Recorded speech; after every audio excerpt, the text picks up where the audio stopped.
Good morning. Welcome to the Board of Supervisors meeting for Calaveras County. At this time, is there any public comments?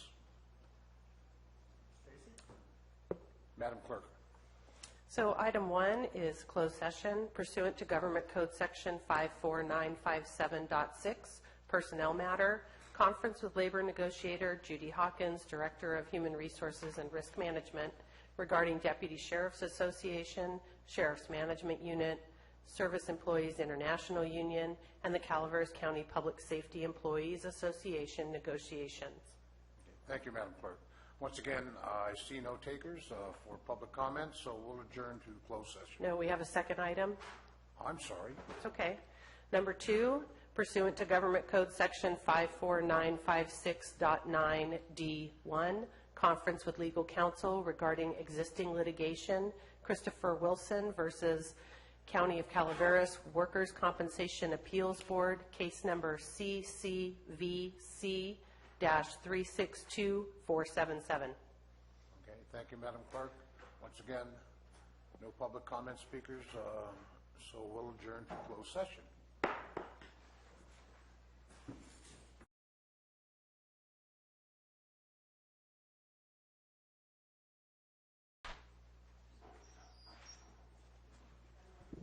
Good morning. Welcome to the Board of Supervisors meeting. I apologize for being a little late. Our closed session went a little bit longer than we thought. At this time, we'll stand for the Pledge of Allegiance.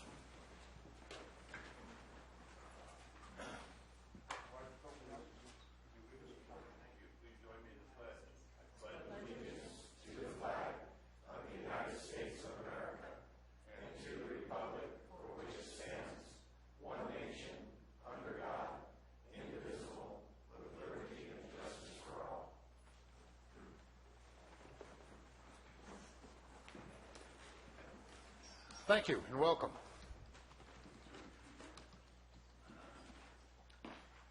Madam Clerk. Okay.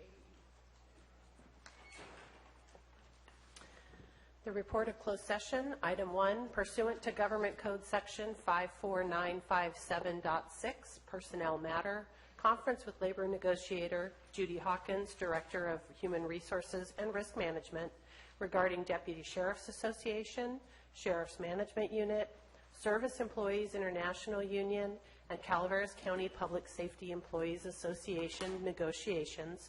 No reportable action was taken. Item 2, pursuant to Government Code Section 54956.9D1, conference with legal counsel regarding existing litigation, Christopher Wilson versus County of Calaveras Workers' Compensation Appeals Board, case number CCVC-362477.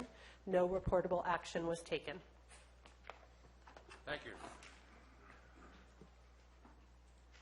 At this time, we have any announcements by the board? Any announcements by staff? Seeing none, we'll continue. Ladies and gentlemen, this will be the time for public comment. So if everybody's clear on this, this is a general public comment period. This is the time to bring up any topic that is not on today's agenda. There will be another item-specific public comment period for each item on the regular agenda, and any items pulled from the consent agenda. So if you're here to talk about a topic or item that is on today's agenda, for instance, a consent agenda regarding the sheriff's office or something, please wait till we get to that item's specific public comment period to address the board. I now welcome public comments on topics not on today's agenda. Please step forward. Thank you. So just one moment. I'm sorry. Any item of interest to the public that is within the subject matter jurisdiction of the board and is not posted on the consent or regular agendas may be addressed during the public comment period. California law prohibits the board from taking action on any matter which is not posted on the agenda unless it is determined to be an emergency by the Board of Supervisors. If public comment is completed before the 30-minute allotted time period, the board may immediately move to the next order of business. If public comment is not completed during the allotted time period, it will be continued as the last item of business in order to provide an opportunity for the remainder of comments to be heard. Thank you. You have 3 minutes. Good morning. My name is Nancy Minkler. I represent Wendy and Bruce Davison of the Black Bear Inn in Arnold. Wendy and Bruce can't be here today because they have a full house at their bed and breakfast. I appeared here at the Board of Supervisors meeting at the June 13th meeting to request that the board take immediate steps to remove the no parking signs on Oak Court in Arnold.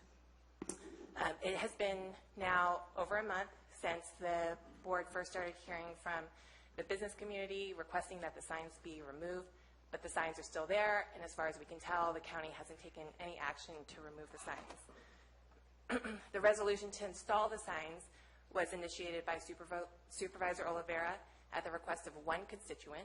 It is unclear to the business community why their voice doesn't have a similar weight, hold a similar weight.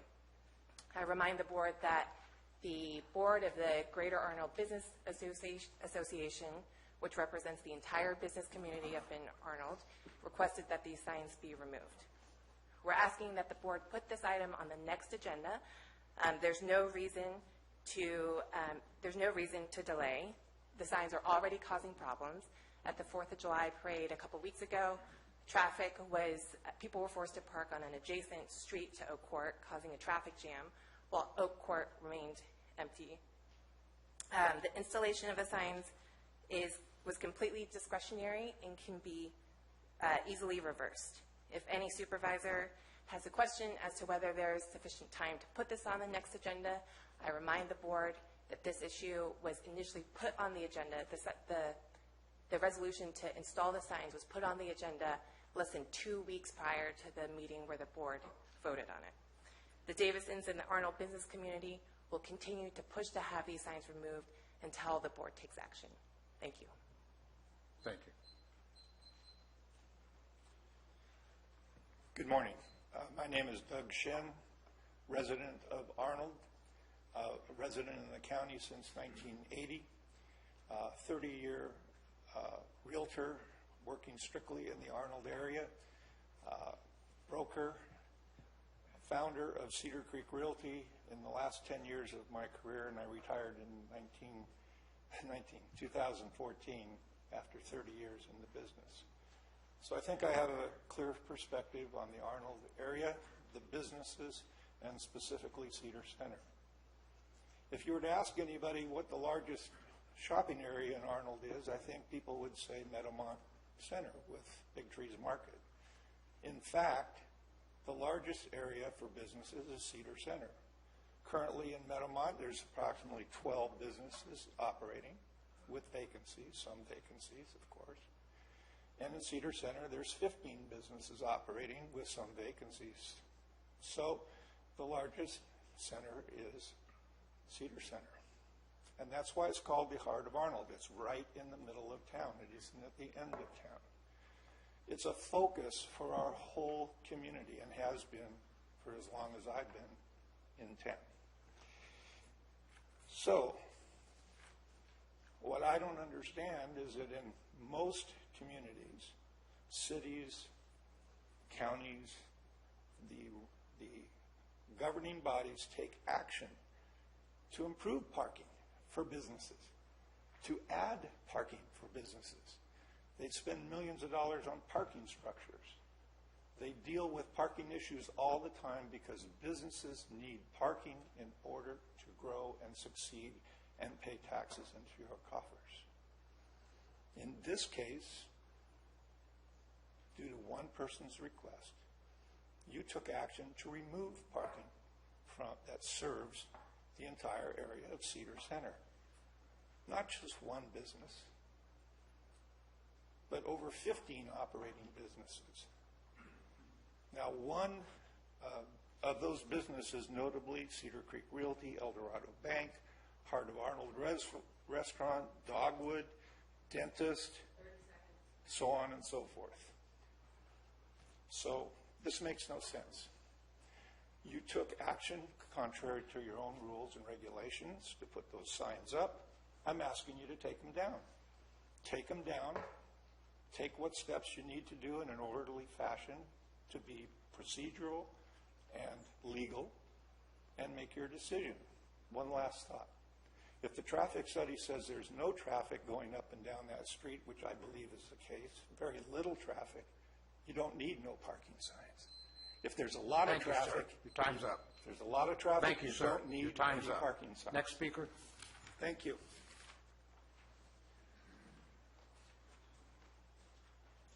Good morning. My name is Jenny Fuqua, and I'm the newly hired outreach coordinator for the Community Action Project and Calaveras Planning Coalition. For over 10 years, the Community Action Project and Calaveras Planning Coalition have worked to guide the county to complete legally valid plans, projects, and EIRs. Our comments were echoed by the California Supreme Court in April of 2017 in the Banning Ranch Conservancy case. On July 4th, CPC facilitator Tom Infusino sent you a letter explaining the case in detail.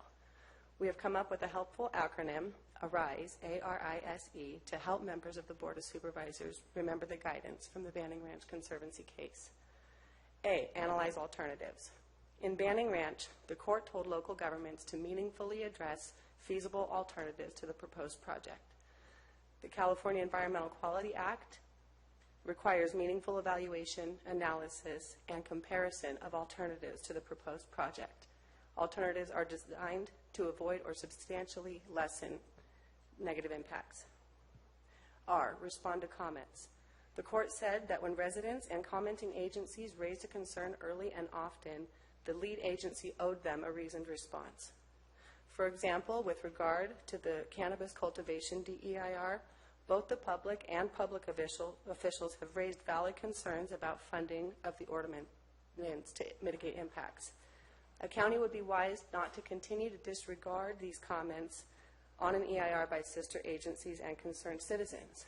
If a supervisor or commissioner is aware of defective responses to comments, it is their legal obligation not to support certification of the EIR until the responses are corrected. I, integrate CEQA and land use approval processes. In Banning Ranch, the court told local governments to integrate land use planning and environmental review procedures as clearly set out in CEQA guidelines. For example, back in 2013, the CPC urged the county to integrate into the general plan update county-wide programs for mitigation of impacts. Such an effort would improve the business climate, improve the local environment, and promote peace in local communities. S, state impacts without omissions or deferrals. In Banning Ranch, it was determined that the omission of information regarding an impact is unacceptable and ultimately prejudicial abuse. The CPC advised the county back in February that the General Plan Update EIR should provide sufficient analysis to allow decision makers to make a sound judgment. Additionally, it must reflect a good faith effort at full disclosure. E, explain controversies. In Banning Ranch, the court recognized that a disagreement among agency experts over an environmental impact may not be resolved during the environmental review process. As the CPC noted in scoping comments on the general plan DEIR back in February, these requirements are directly connected to the standard that the EIR reflect a good faith effort. Thank you.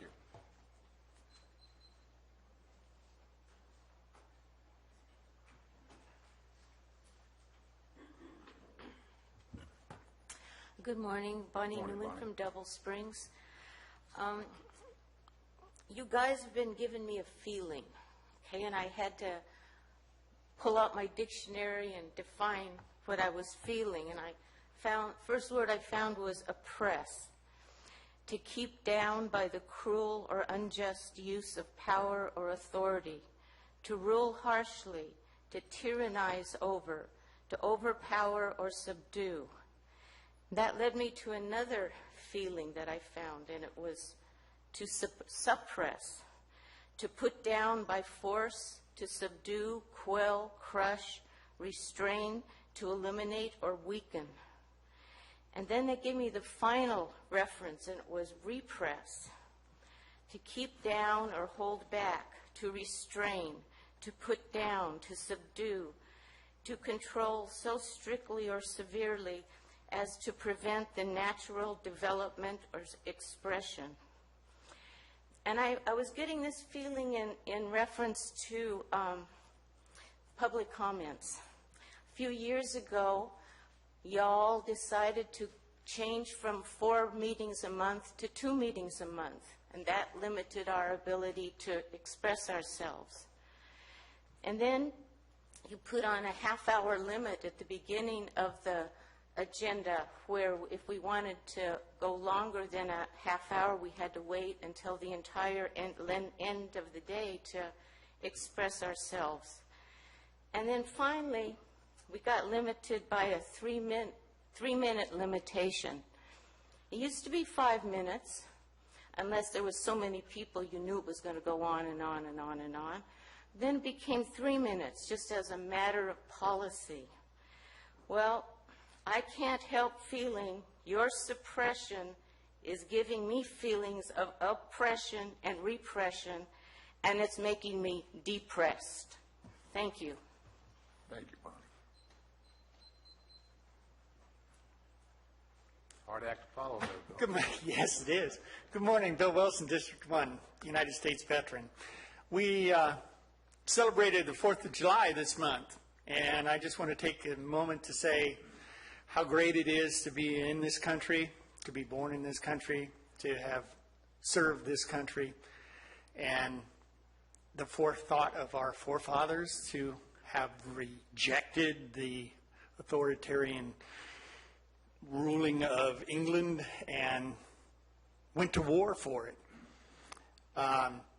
Also, I would like to thank Public Works again for its excellent job on Pool Station Road. By gosh, they've gotten to Circle 20, and it is now a pleasure to drive to Angels Camp, and it's even getting better to drive here to San Andreas. Thank you very much. Thank you, sir.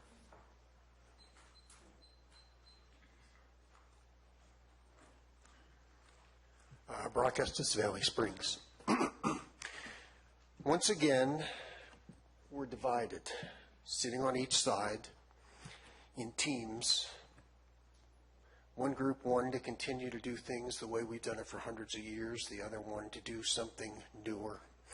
But everyone upset about how long these games are taking. And so today, for this one day, I urge that we all join with each other and observe Major League Baseball's 2017 All-Star Game. Oh, you thought I was talking about something else, maybe. Yeah. I watched the game. I will talk about something else, something old, something new. I was before you once more, and I want to echo it again. The previous board devolved into a series of 3-2 votes. Everything was 3-2, and it was always the same 3 and the same 2. And you don't even see that on the Supreme Court. Often judges vote together who don't vote together the majority of the time. One of the most egregious acts was a 3-2 vote raising the amount of money required to appeal a planning commission decision to the Board of Supervisors from $100 to $600. I'm sorry, that is not the intent of democracy. Democracy requires the consent of the governed and participation of the citizenry. And when you jack a price up that high, you take people out of the equation. I'd like to see this board begin with a 5-0 vote to restore that to a realistic amount. If you have to go to 200 because we've had inflation, I can understand that. But it doesn't have to jump 6 times. You're taking people out of the equation when you do that. So that's something you could probably very easily vote 5-0 and start a new kind of consensus between you. In the brief time I have left, let me just throw out a few things that have happened. Last time I told you that there was a suit in front of a Nevada judge by the Liquor Authority in Nevada because they wanted to retain exclusive rights to sell marijuana in the state of Nevada. Nevada's a smaller state. It's kind of, you know, the same people know each other that run things. As it turned out, the judge agreed with them. And now the tax authority is stuck appealing the judge's decision. There's a lot, I'm just trying to show there's a lot of weeds out there besides the one we're talking about. In Oregon, the head of the marijuana division of the Liquor Authority, they do it through there also, was fired. Mainly for lying about what he probably did, providing insider information. There's a lot of stuff there that you haven't even yet considered that could happen. In Salinas, just briefly, the board decides. sir. No time for that. 3 minutes. See you next time. Thank sir.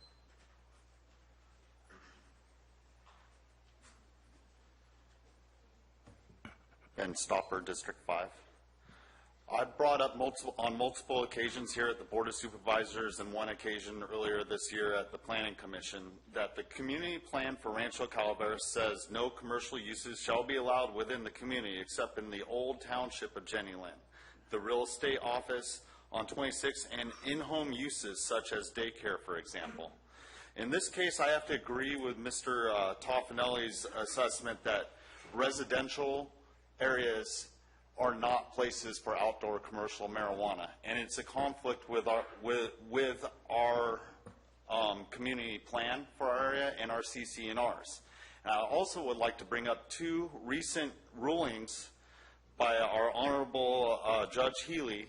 One was for M24, 17 CV 42331. They got a restraining order there from someone planting their plants this year. The other one was El Rancho Loma Serena Homeowners Association. That's under 16 CV 41942. The CC&Rs for these communities say properties are to be used for residential purposes only. So at this point, there's conflict there. The judge has ruled on that, and he sees that conflict. And I have to say that conflict falls in line with Rancho Calaveras also. And there's other CC&Rs. I think we should have vetted these registrations for cultivation further, and somehow it was bypassed moving forward, looking at what the communities wanted for their plans and their CC&Rs and everything. So I find conflict there with the urgency ordinance and how it was instated and what these communities' wishes and how they weren't upheld. Thank you, sirs. Thank you.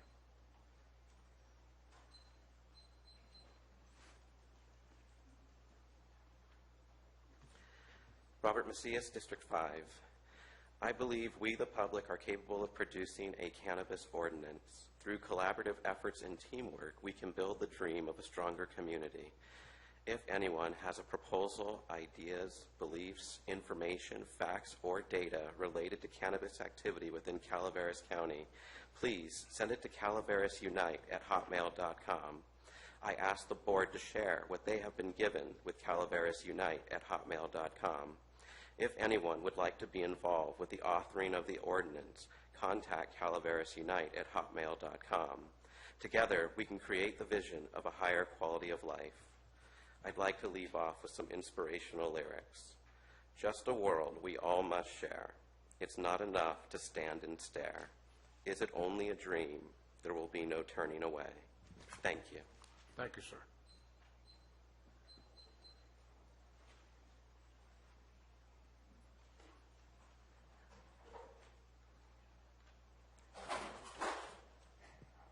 Good morning. Could I have just hold a minute? Are you okay? All right. Thank you. I didn't know what you dropped.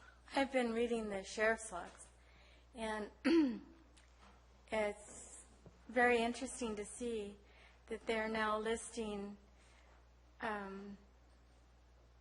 what their feeling is about what the person arrested has been ingesting. And I noticed that they're not just ingesting one thing, they're ingesting more than one thing. And when people take more than one drug, it has an exponential effect on the person that is using it. And therefore, it has an exponential effect on all of us. And because Californians have legalized marijuana use, a lot of people that might have been a lot more careful about using it are not careful now about using it.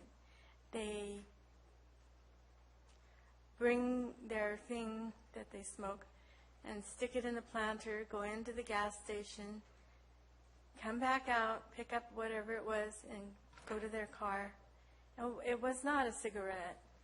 And a lot of people are just a lot less careful about their use of marijuana now.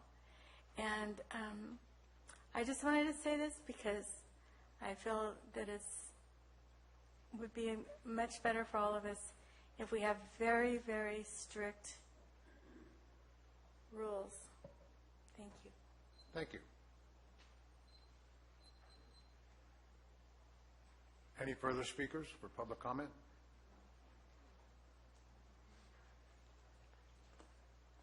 Good morning, Board. Bill McManus, Hanford Hill. There's a housekeeping item here I wanted to go through, and I know in public comments you're not allowed to respond to anything that I say, but there is no other way to address the item because it involves a closed session agenda, which again, you don't, if you have something to report out, you do, but we really can't ask anything about it. The comment I'd like to make is for the chair, and since you're dealing with the bargaining units for law enforcement, most of them and county employees, I'm wondering, do you feel that your immediate family member who is a member of the bargaining unit would put you in a position for a conflict of interest, or at least a serious appearance of impropriety, and how you've dealt with that? Because you will be listening and negotiating and making a decision based on a possible benefit to an immediate family member. I don't know how you'd be able to respond to that because it's a closed session item and public comments doesn't allow you to respond. Maybe you can figure out a way to let us know how you're handling that and why you feel you can continue on without that conflict being present. The other question I have is about something that is not on the agenda, and that would be item 25. When I first pulled the agenda, item 25 was, I thought, a great idea to have supervisors try to get things on the agenda, talk about things that they wanted to get on the agenda, be polled.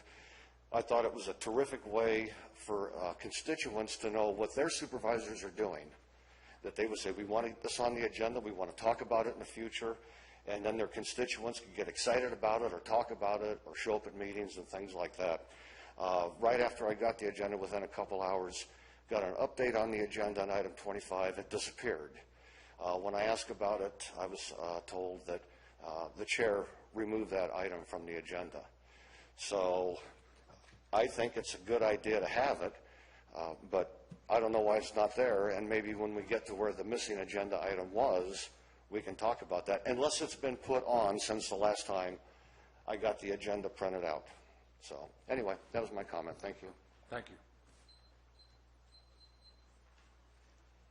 Any further speakers for public comment? Okay. Seeing none? Madam Clerk? Okay.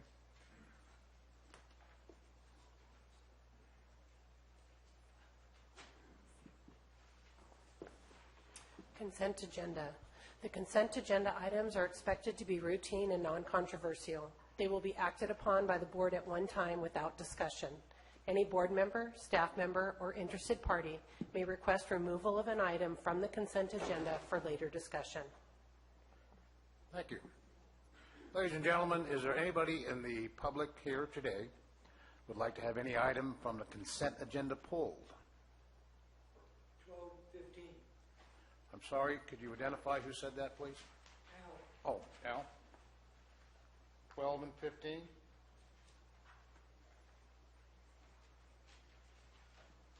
Any further requests from the public?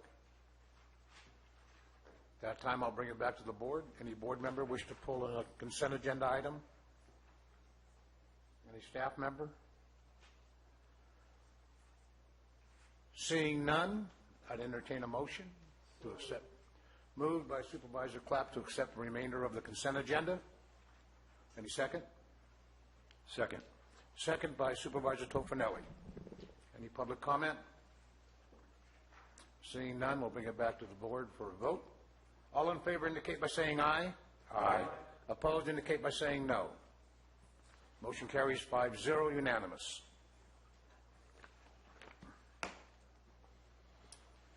Item 12 is from Human Services. Authorize the board chair to sign the third amendment to a joint exercise of powers agreement and a memorandum of understanding for the participation in and operation of the California Automated Consortium Eligibility System, taking effect on September 1st, 2017. Mr. Segala. Good morning. Al Segala, Taxpayer Association. This is hard to understand.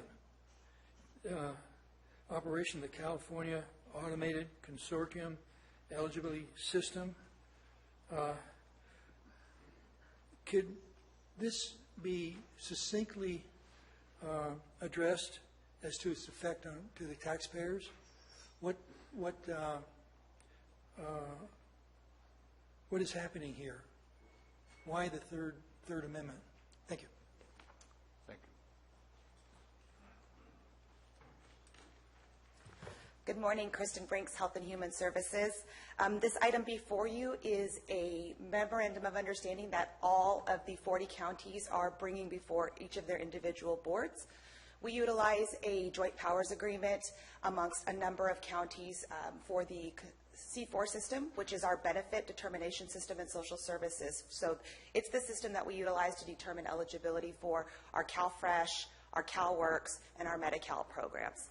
And it's been in place for a number of years. And what we're doing is the state is taking efforts to consolidate the systems to bring about additional efficiencies and to have the systems work statewide more, to work better amongst each other. Because right now there are currently 3 systems that we utilize statewide for eligibility determinations. Los Angeles County has one. There's a number of counties, 39, who utilize the C4, and then there's an additional CalWIN system. And the federal government has asked that we, as a state, move towards 2 systems and then move towards 1 system. So this item before you is to take us down that path, is to take us to a 2-system process that we'll be utilizing amongst 40 counties by bringing in Los Angeles County to our fold, and then eventually making strides in the out years to move towards a single statewide system. And the taxpayers' effect, to address Mr. Segala's comment, we do anticipate a very, very, very minimal but potential savings in the amount we pay to utilize this system. Currently, there are, when you bring Los Angeles County, the way that the amount that we pay for utilization of the system is determined, you're bringing on a much larger county who is going to be able to take on much of that administrative cost, because the costs are allocated based off of how many users, and we're obviously a much smaller county. So we anticipate a very, very minimal, but I'm going to say immaterial cost savings potentially, and that is pretty much all of the items that I can think of. Thank you. Any further comments? Mr. Segala? If not, we'll bring it back to the board for comment. I see you're trying to, are you requesting to speak? Well, I was gonna move the item, Chair. Okay. I'll second it. Okay, moved by Supervisor Tofinelli, seconded by Supervisor Mills. No further public comment. Bring it back to the board. All in favor indicate by saying aye. Aye. Opposed indicate by saying no. Motion carries 5-0. Unanimous. Madam Clerk. Item 15 is from the Administrative Office to adopt a resolution authorizing the hearing officer to hear cannabis tax appeals. Mr. Segala, you brought this, please? Yes. Thank you. Al Segala, Taxpayer Association. We have a process now established to hear appeals from taxpayers. And I noticed that this resolution is authorizing a hearing office to hear cannabis tax appeals. If we're talking about cannabis tax appeals for property taxes, or are we talking about cannabis special taxes?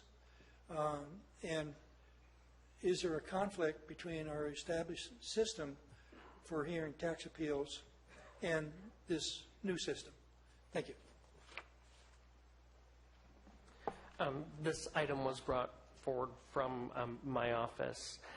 The specific appeals that we're referring to are the tax from Measure C that was passed in November, which actually put some specific provisions in that law as to how those appeals would be handled.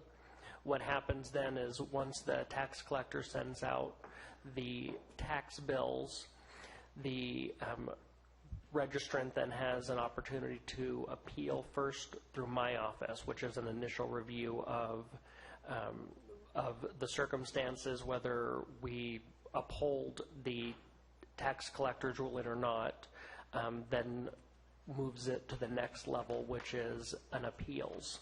The way it was originally constructed or viewed would be it would come to the Board of Supervisors. I think as of this point we have, and I'm looking at my assistant for the total number of appeals that we've received thus far. Good morning, Brian Moss, Administrative Office. Correct, approximately 40 plus appeals thus far. So with that number of appeals and looking at the Board of Supervisors workload and what that might do in terms of slowing the process down, we felt a more expedient route would be to take it through the hearing process. It's the same hearing structure that we have set up for the abatement process. The hearing officer is an attorney who is hearing the case. Again, I'm not affiliated with the county outside of a contract to be the hearing officer, hear the circumstances, and present then a ruling. So we felt that would be a more expedient way to deal with these appeals. Okay. Further comment by the public? Comment by board or staff? I'm sorry, Mr. McManus. Bill McManus again. I have a question about Measure C, and I don't know if the assessor's office is involved in it or just the tax collector. As I understand that Measure C is a two-part tax system. One, you pay taxes when you plant. It's a planting tax or getting going. After that, there's what I would describe as a harvest tax. When the plants are cut and trimmed and all that, there's a certain fee that's supposed to be assessed on that. That's kind of the way I read it. Since many of the grows in this county aren't your traditional outdoor grow that has a regular growing season, you plant it and you harvest. They're continuous grows. There's continuous harvest. There's money and product moving through the system. And I was wondering if someone could explain that, or if that's, if I misread Measure C, I apologize, but that's the way it looks to me, that there's another portion of tax supposed to be coming. And maybe someone could explain how that's working, or if there's been any tax collected for that tax that was coming later. Thank you.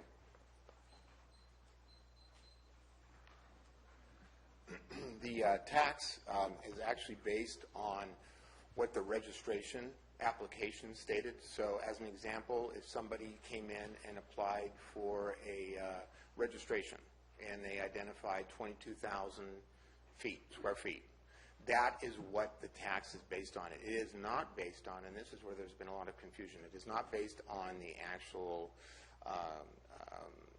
cannabis square footage of what the grow actually is, but rather that it is based on the what the application cited. And Chair, I would just like to clarify, Measure C is an excise tax. It's not a harvest tax. It's not a planting tax. It's an excise tax. The ability for somebody to be able to grow. The first portion of it is based on square footage that they registered for, and then, as you're aware, Measure C allows for, if and when the state has a track and trace program that is up and running, it would convert to per pound. Okay. Further comment?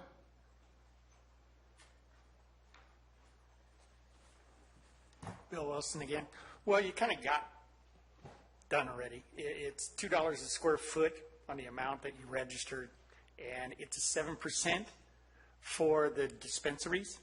It's also 7% on manufacturing, which is not allowed under the UO. So basically, there's still a prong of Measure C that hasn't been gotten to because we haven't allowed it yet.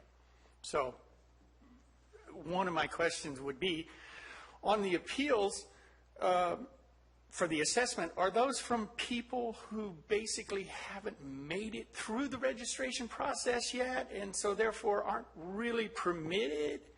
And so they're saying, why do I have to pay this tax because you haven't even got me a registration yet? Just my thoughts. A fair number of ours, and my assistant can correct me if I'm incorrect, but a fair number are put in an application that says you're going to do a canopy size of 50 by 50. I'm just throwing it out there. And then they end up doing a canopy size that's significantly smaller than that. So there's the discrepancy between what the actual grow ultimately was versus what was put in on the application.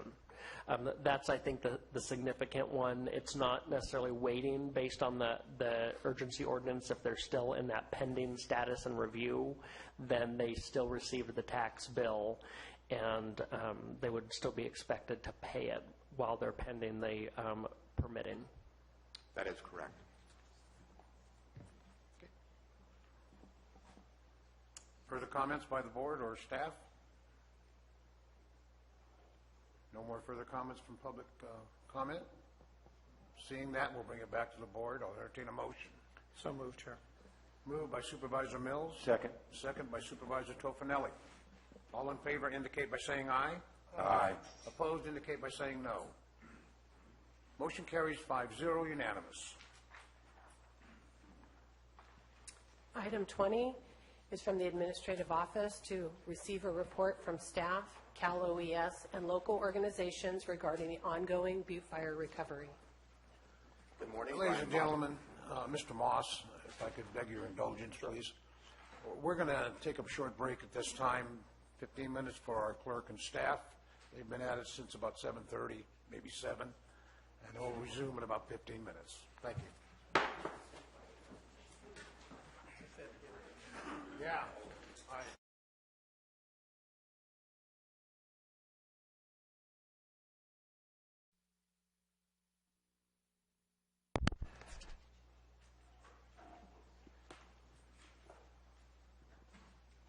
Okay, I think we're ready to go, ladies and gentlemen. Thank you very much.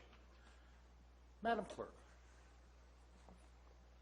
Okay, so we are on item 20, which is from the Administrative Office, to receive a report from staff, Cal OES, and local organizations regarding the ongoing Butte fire recovery. Good morning. Brian Moss, Administrative Office again. This is your monthly update. This is a little confusing maybe to some because we just did this at the last meeting as well, primarily because of the preliminary budget at the first part of the last month. So today, again, this is your opportunity to ask questions, inquiries regarding what's happening with Butte fire recovery. Just so the board is aware, I generally send out an email blurb, and I did as well for this meeting as well, reminding different agencies, different departments, should they have something to share with the board, this is their opportunity. So with that said, I know there's a couple of people here to talk to you about the latest on Butte fire recovery updates. So thank you, sir.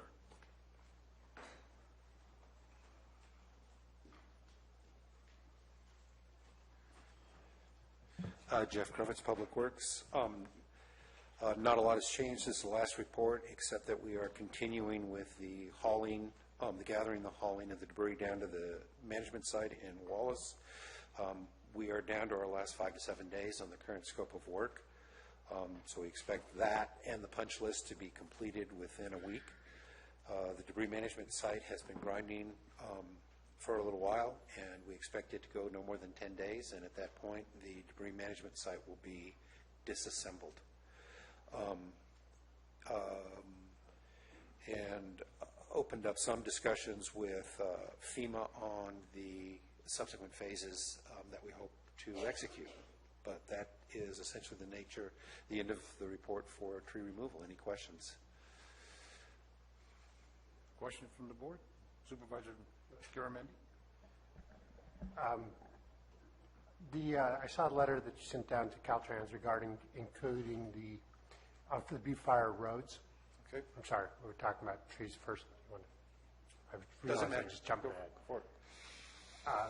On the roads, and it was including the culverts and including the winter 2017 storm damage, combining those two. Does that put at risk the Butte-Fire Road project as we close up on that deadline? I don't think it does. It is a question of being able to manage. This is essentially the management contract to categorize, measure, and prepare construction contracts. The construction contracts will be segregated by disasters. Okay. But for this management contract, we believe that it makes sense, rather than us attempting to do 5 or 8 contracts to manage the multiple programs with each individual disaster. That would be a nightmare for staff here to be able to provide our oversight. I agree, and as we've discussed, I'm all for digging once, so. Okay. Thank you. Supervisor Tofanelli? Yeah, I do have a couple questions. Jeff, there are some trees that are kind of in limbo right now that have not been removed, that could be possibly removed at a later date? Yes, there are. There are approximately 500 trees along county right-of-way that have died since our arborist assessments started in June of 2016. Additionally, there's about 1,500 trees on the properties that were included in the initial program, right of entries, that the contractor has already gone on and cut. That additional trees have since died on those same parcels. I prepared a document and forwarded it off to Calaveras and FEMA, notifying them of those, and am hoping for a response on how those are included into the NEPA clearance, because we cannot proceed with cutting additional trees until we have NEPA clearance on those. And then finally, there are 2 other additional categories of trees that are still out there that I don't have a feeling for whether it would be included in this program or not. One category is requests for participation in the program that have arrived since we essentially closed the right of entry parcels in October of 2017. And there's about 20 some odd parcels that have provided us right of entries that encompass about 500 trees. So we are still staying on top of that. We don't have a time frame with FEMA coming back to us, giving us the authority to do so. That's generally not how they're geared to operate outside of NEPA clearance. They're geared to operate that we make the choice, we determine eligibility, and we move ahead, and then we seek reimbursement. So it is a risk. Okay, thank you. Further questions of Mr. Krobus? Seeing none, any staff questions? Thank you, Mr. Krobus. Thank you.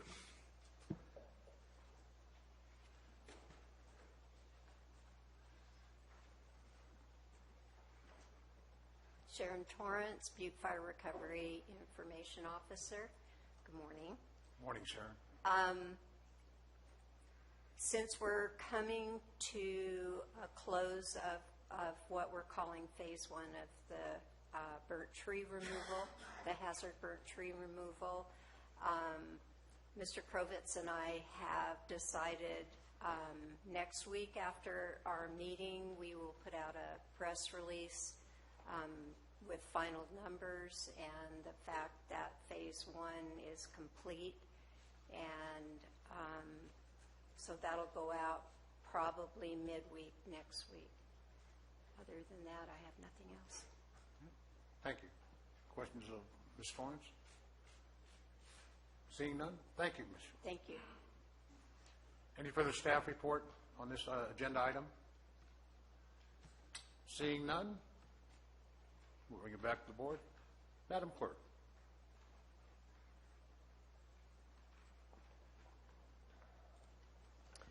Item 21 is from the Board of Supervisors to receive a presentation regarding a proposed education initiative for Calaveras youth.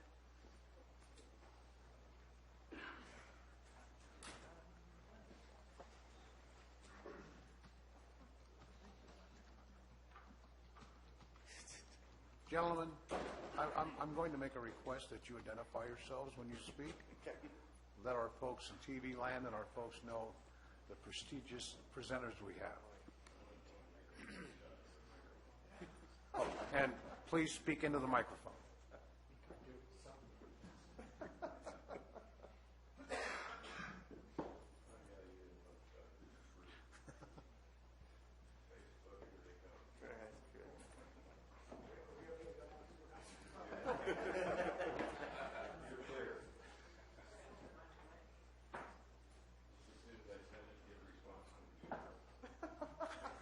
Better now? Face recognition. Okay, thank you very much for the opportunity to share this information with you and for us to lighten the mood a little bit. This is all positive. This is all good. We're not asking for anything other than your consideration to be a partner in our efforts. We will introduce ourselves by name here shortly and talk. The purpose today is to introduce ourselves, but also to explain why we're here, what the work that we're engaged in, and what we would like to ideally have you consider in terms of joining this partnership. This represents a partnership of educational entities, community entities, hopefully governmental entities, really focusing on creating opportunities for students, creating opportunities for young adults to become better prepared to join the workforce, to expand the workforce in our communities and otherwise, and again, create opportunities to help students grow by partnering with the multi-agencies that we are working with. I'm Mark Campbell, Superintendent, Calaveras Unified School District, and we'll do introductions along the way, jump into our brief presentation, and entertain any questions that you might have.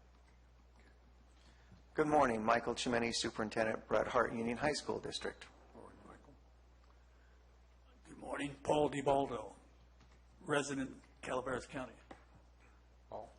Good morning, Dave Taney. I'm Executive Director for Motherlode Job Training and incoming Director for Central Sierra Economic Development District. Larry Cope, CEO for the Tuolumne County Economic Development Authority, the Economic Prosperity Council of Tuolumne County, and the Innovation Lab, and the outgoing Director of the Central Sierra Economic Development District. Larry?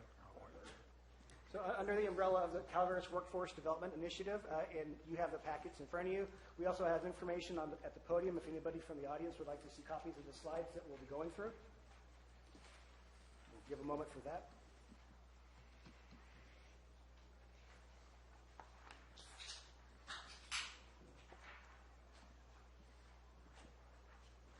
The board was given information from Mr. DiBaldo prior to this meeting.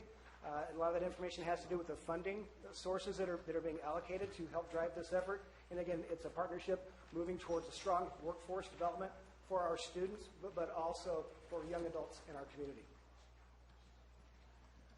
The information that you see on this particular slide has to do with the funding that is being provided primarily to community colleges, who we again are working with as part of this partnership. You received the more detailed aspects of this information prior to, so I won't dive into the details. But I think what it shows is a growing commitment at the state, county, and local level, tremendous motivation, tremendous money, quite honestly, being invested into this effort for career tech education. That's resulting in a significant amount of momentum from the state on down that puts us in a position then to partner with these entities and come to you asking for support and participation so that we can further the work to be done to create opportunities for kids and young adults in our district. You know, currently, as this slide indicates... Excuse me. Could I have you speak in the microphone? I have to speak in the microphone? Yeah. All right, Michael. Thank you. I'm sorry. Okay, this slide indicates currently what both of our high schools are doing. You know, one of the things that we do is educate students, and we don't toot our own horns. But what you see up there is something that's probably unique to a lot of comprehensive high schools, and that's comprehensive CTE programs. You know, the first one is our ag programs, and I look at your pictures behind you, and it speaks to our heritage. And both high schools have very strong ag programs that help not only ensure the continuation of ag in our county, but also the further education of our students who want to go into vet or in the agricultural business. The second is health science and medical technology. I don't even need my glasses to see that. That's pretty cool. You know, and that is probably one of the bright spots that we have. Jan Smith, who recently retired from our medical program, really set the stage for our young folks who wanted to go into the medical field, giving them hands-on experience. You know, most of these courses that you see deal with hands-on classroom and then some real-world experiences, and that really speaks to the medical profession.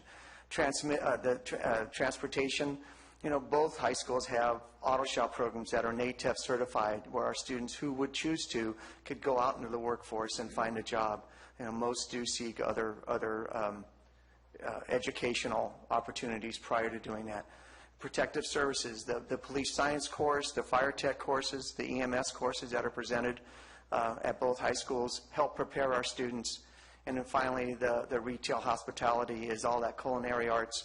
But, you know, with all of that said, all we can do is bring our students to a certain level. And what we're looking for is that next step for our students. And as Mark indicated, you know, it's what we do in education. But, you know, when we move forward with this initiative, our hope is to provide not only additional training for our students, but also for some of our community members who are looking maybe to change jobs or to find a job. And again, you know, our thought is that if we can keep them homegrown, they'll stay, and that'll help all of us grow. So, Thank you. So on this slide, you're looking at the emerging industry sectors. Now, we at the two schools are in part involved with our kids in some of the classes, but in the large part, these are courses, these are sectors that are taking place at the community colleges, namely Calaveras, Columbia College, Delta College, and Modesto. And there are other colleges as well, but these are fast-growing industries of which, to some degree, we'd like our youth to be a part of, particularly advanced manufacturing, transportation and logistics, and small business entrepreneurship, and as well as energy, construction, and water and utilities. Now, my role here has been in contact with the community colleges, and working with the two superintendents here, and finding out how they can communicate with us and take our students on and take them on a career path into these advanced industries. We won't go to one community college for all of these, but they each have their specialty. And I would say, without exception, these are all double-digit growth industry sectors, which we should want our children to be a part of, in addition to the ones that Mike just talked about. The next slide. Okay. So, yes, we want to harness the resources and achieve 21st century career opportunities for our youth and for unemployed people in Calaveras County. And you see here, and the reason why we're here is the Workforce Development Initiative. The Calaveras Workforce Development Initiative is putting together, or bringing together these sectors, these elements, that is the county high schools, and hopefully the county supervisors, and selective regional community colleges, which I just mentioned a moment ago. Also, mother-lode workforce development, you're going to hear from Dave in a moment, but that's a major plus to what we're about. That wasn't with us here 90 days ago. And Dave's going to talk about what he's going to do for us in terms of his role as executive director at Mother-Lode Workforce Development Board. And in addition, we have Larry Cope, who's behind me here. He'll be hearing from him. Larry Cope is a very successful business development guy, which I kind of like to think I am as well, but in a different context. Larry had done a lot of things at Tuolumne County that we would like to emulate and use as a template, particularly as Innovation Lab. And so we have, she's not here today, but Michelle Stevens is going to be a part of this group in terms of this workforce development group. Thank you, Paul. Okay, for you spatially oriented individuals, we're going to show a graphic that sort of represents what we're talking about here. And there's a few elements to this, overriding themes, but we'll start with the beginning of what we're trying to do, which is to be more demand-driven. And so over here is represents an industry cluster. We already talked about some existing and emerging industries. Each of these industries will define a cluster of businesses and suppliers and a whole ecosystem around that industry. And we're doing outreach to those industries to understand really what their needs are when it comes to workforce development and employment. So they're going to tell us what are their key occupations. And we're already developing this, and we have some of these career or these industry sector pathways sort of defined. They'll tell us what are the key occupations, and they'll tell us what are the skills necessary for those occupations. And so as we reach out and we listen to these industries, this group here within Calaveras County, and by the way, Motherlode Job Training has responsibility across 4 counties, and so we're rolling this up on a regional level. But within Calaveras, this is a really important initiative to have the local teams working together. So this local workforce development initiative will have members, as you can see, they're standing up here, and other members from business, from workforce development, from education, both pre- and post-secondary education, economic development, labor. So this will be a convening of industry stakeholders that will listen to what the needs are, and then we will deliver through a career pathway system solutions to those challenges. So at the high schools, we'll work with developing the right curriculum that will lead to perhaps some future classes and training. Adult basic education, workforce training is what my organization does. We don't have universities in our area, but certainly what we're doing can lead to university education. But the community colleges, and also down here the labor unions through their apprenticeships and internship programs. So if we're listening to industry, we're convening and deciding how we're going to solve the solutions, and then work together as a group. That's, I think, another thing to take away from this graphic and from this meeting today, is that these are all groups that perhaps might have worked in silos in the past, and we're all working together because we realize that it takes all of us joining forces and aligning around the same objectives and the same career pathway system. So if someone, let's say, starts in workforce development initiative and enters the workforce, while they're working, they can at the same time be retraining, say, to earn a college certificate or an AA degree to move themselves up. So employment isn't a binary thing. It's not just do you have a job or do you not have a job. We want to work with the local the workforce community to make sure that as you enter the workforce, you have the ability to work your way up the ladder and understand within any industry sector what is the next step up. If you're at this level, how do you get to this level? And while you're working, you're going to be earning certificate or entering an apprenticeship program or whatever it might be.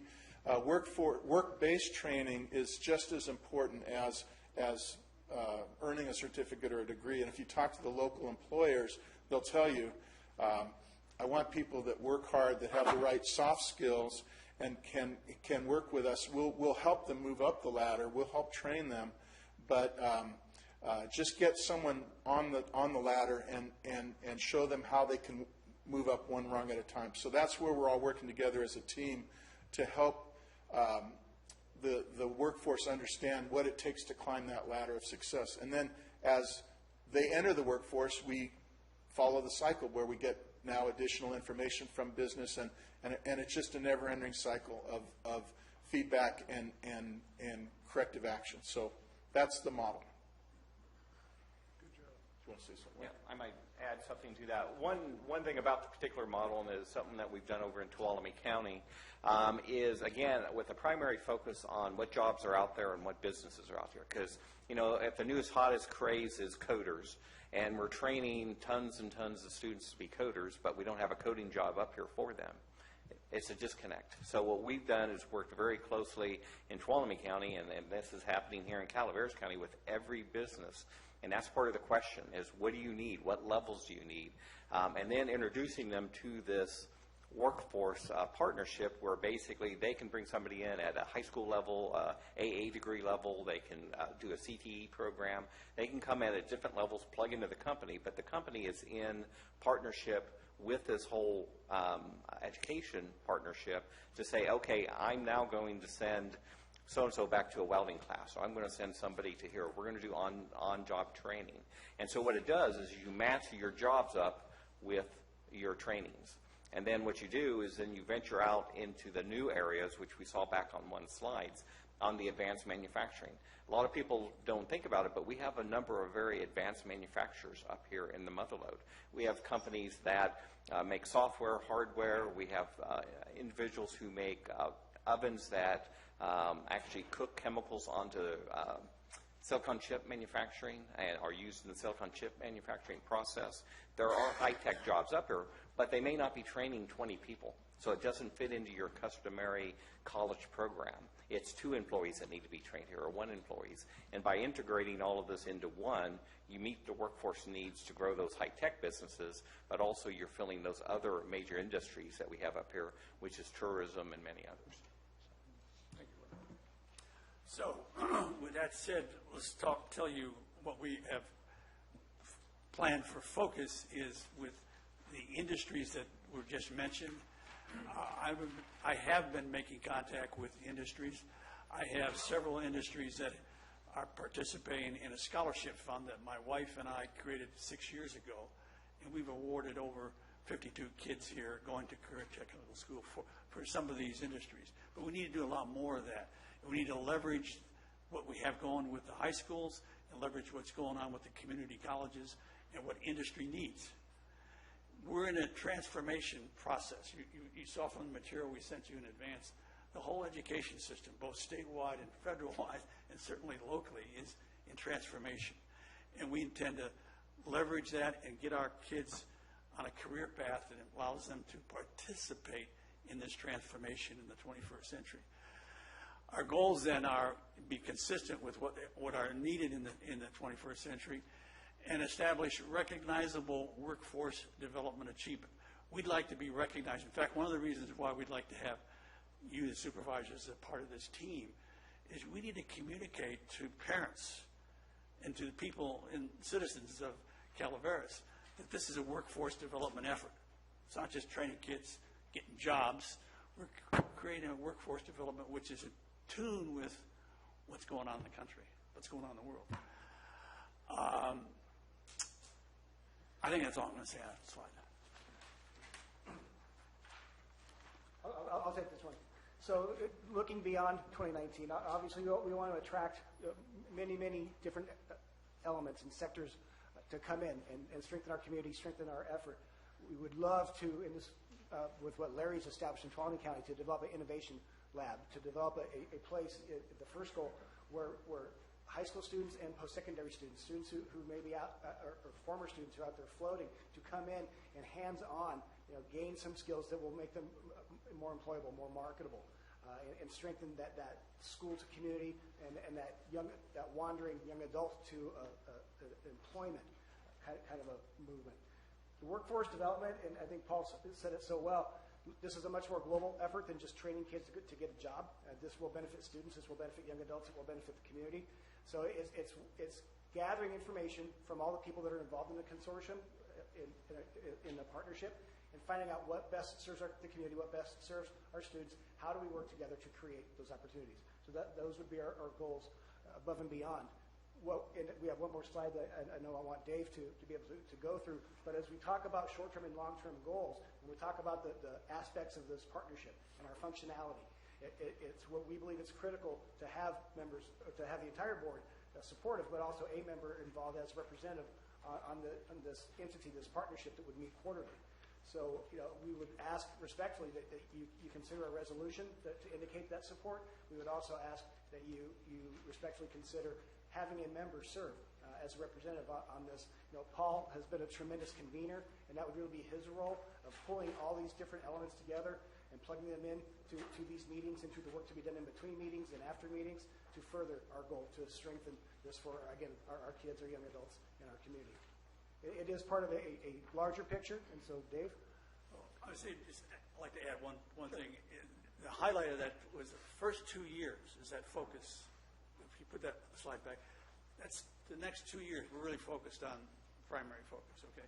Into the mic ball for me. Excuse me.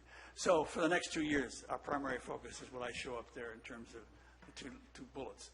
And then think in terms of what we're trying to do over a 3 or 5 year time. This is not a 6-month, 1 year effort. This is a long-term effort. We think with the collaboration that we have, with your involvement, we will have momentum to move in this direction. Thank you. So this slide is another way to illustrate what the career pathway concept looks like. So as I said before, we're trying to be more demand-driven. The businesses define, they're the employers. They're the ones that ultimately are going to hire people. It's not the goal to grant certificates and degrees. It's the goal of education, for instance, to help people start a career.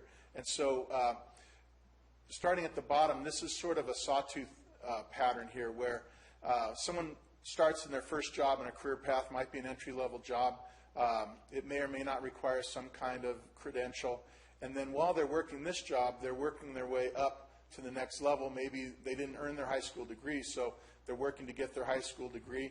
And when they get that degree, that moves them into another career pathway with a potentially earning a certificate or a diploma, and working your way up to a 2-year degree and a 4-year degree. And these are a lot of these are work-based training opportunities, apprenticeships, and other systems where, like I said before, as you're working, for instance, if you're in the healthcare industry, you might come in as just some sort of tech or administrative role, and then earn a certificate to do the blood draw. What's that called? Phlebotomy. Thank you. And then you work your way up, and once you have that job, you're working your way through an AA degree to maybe work your way up to a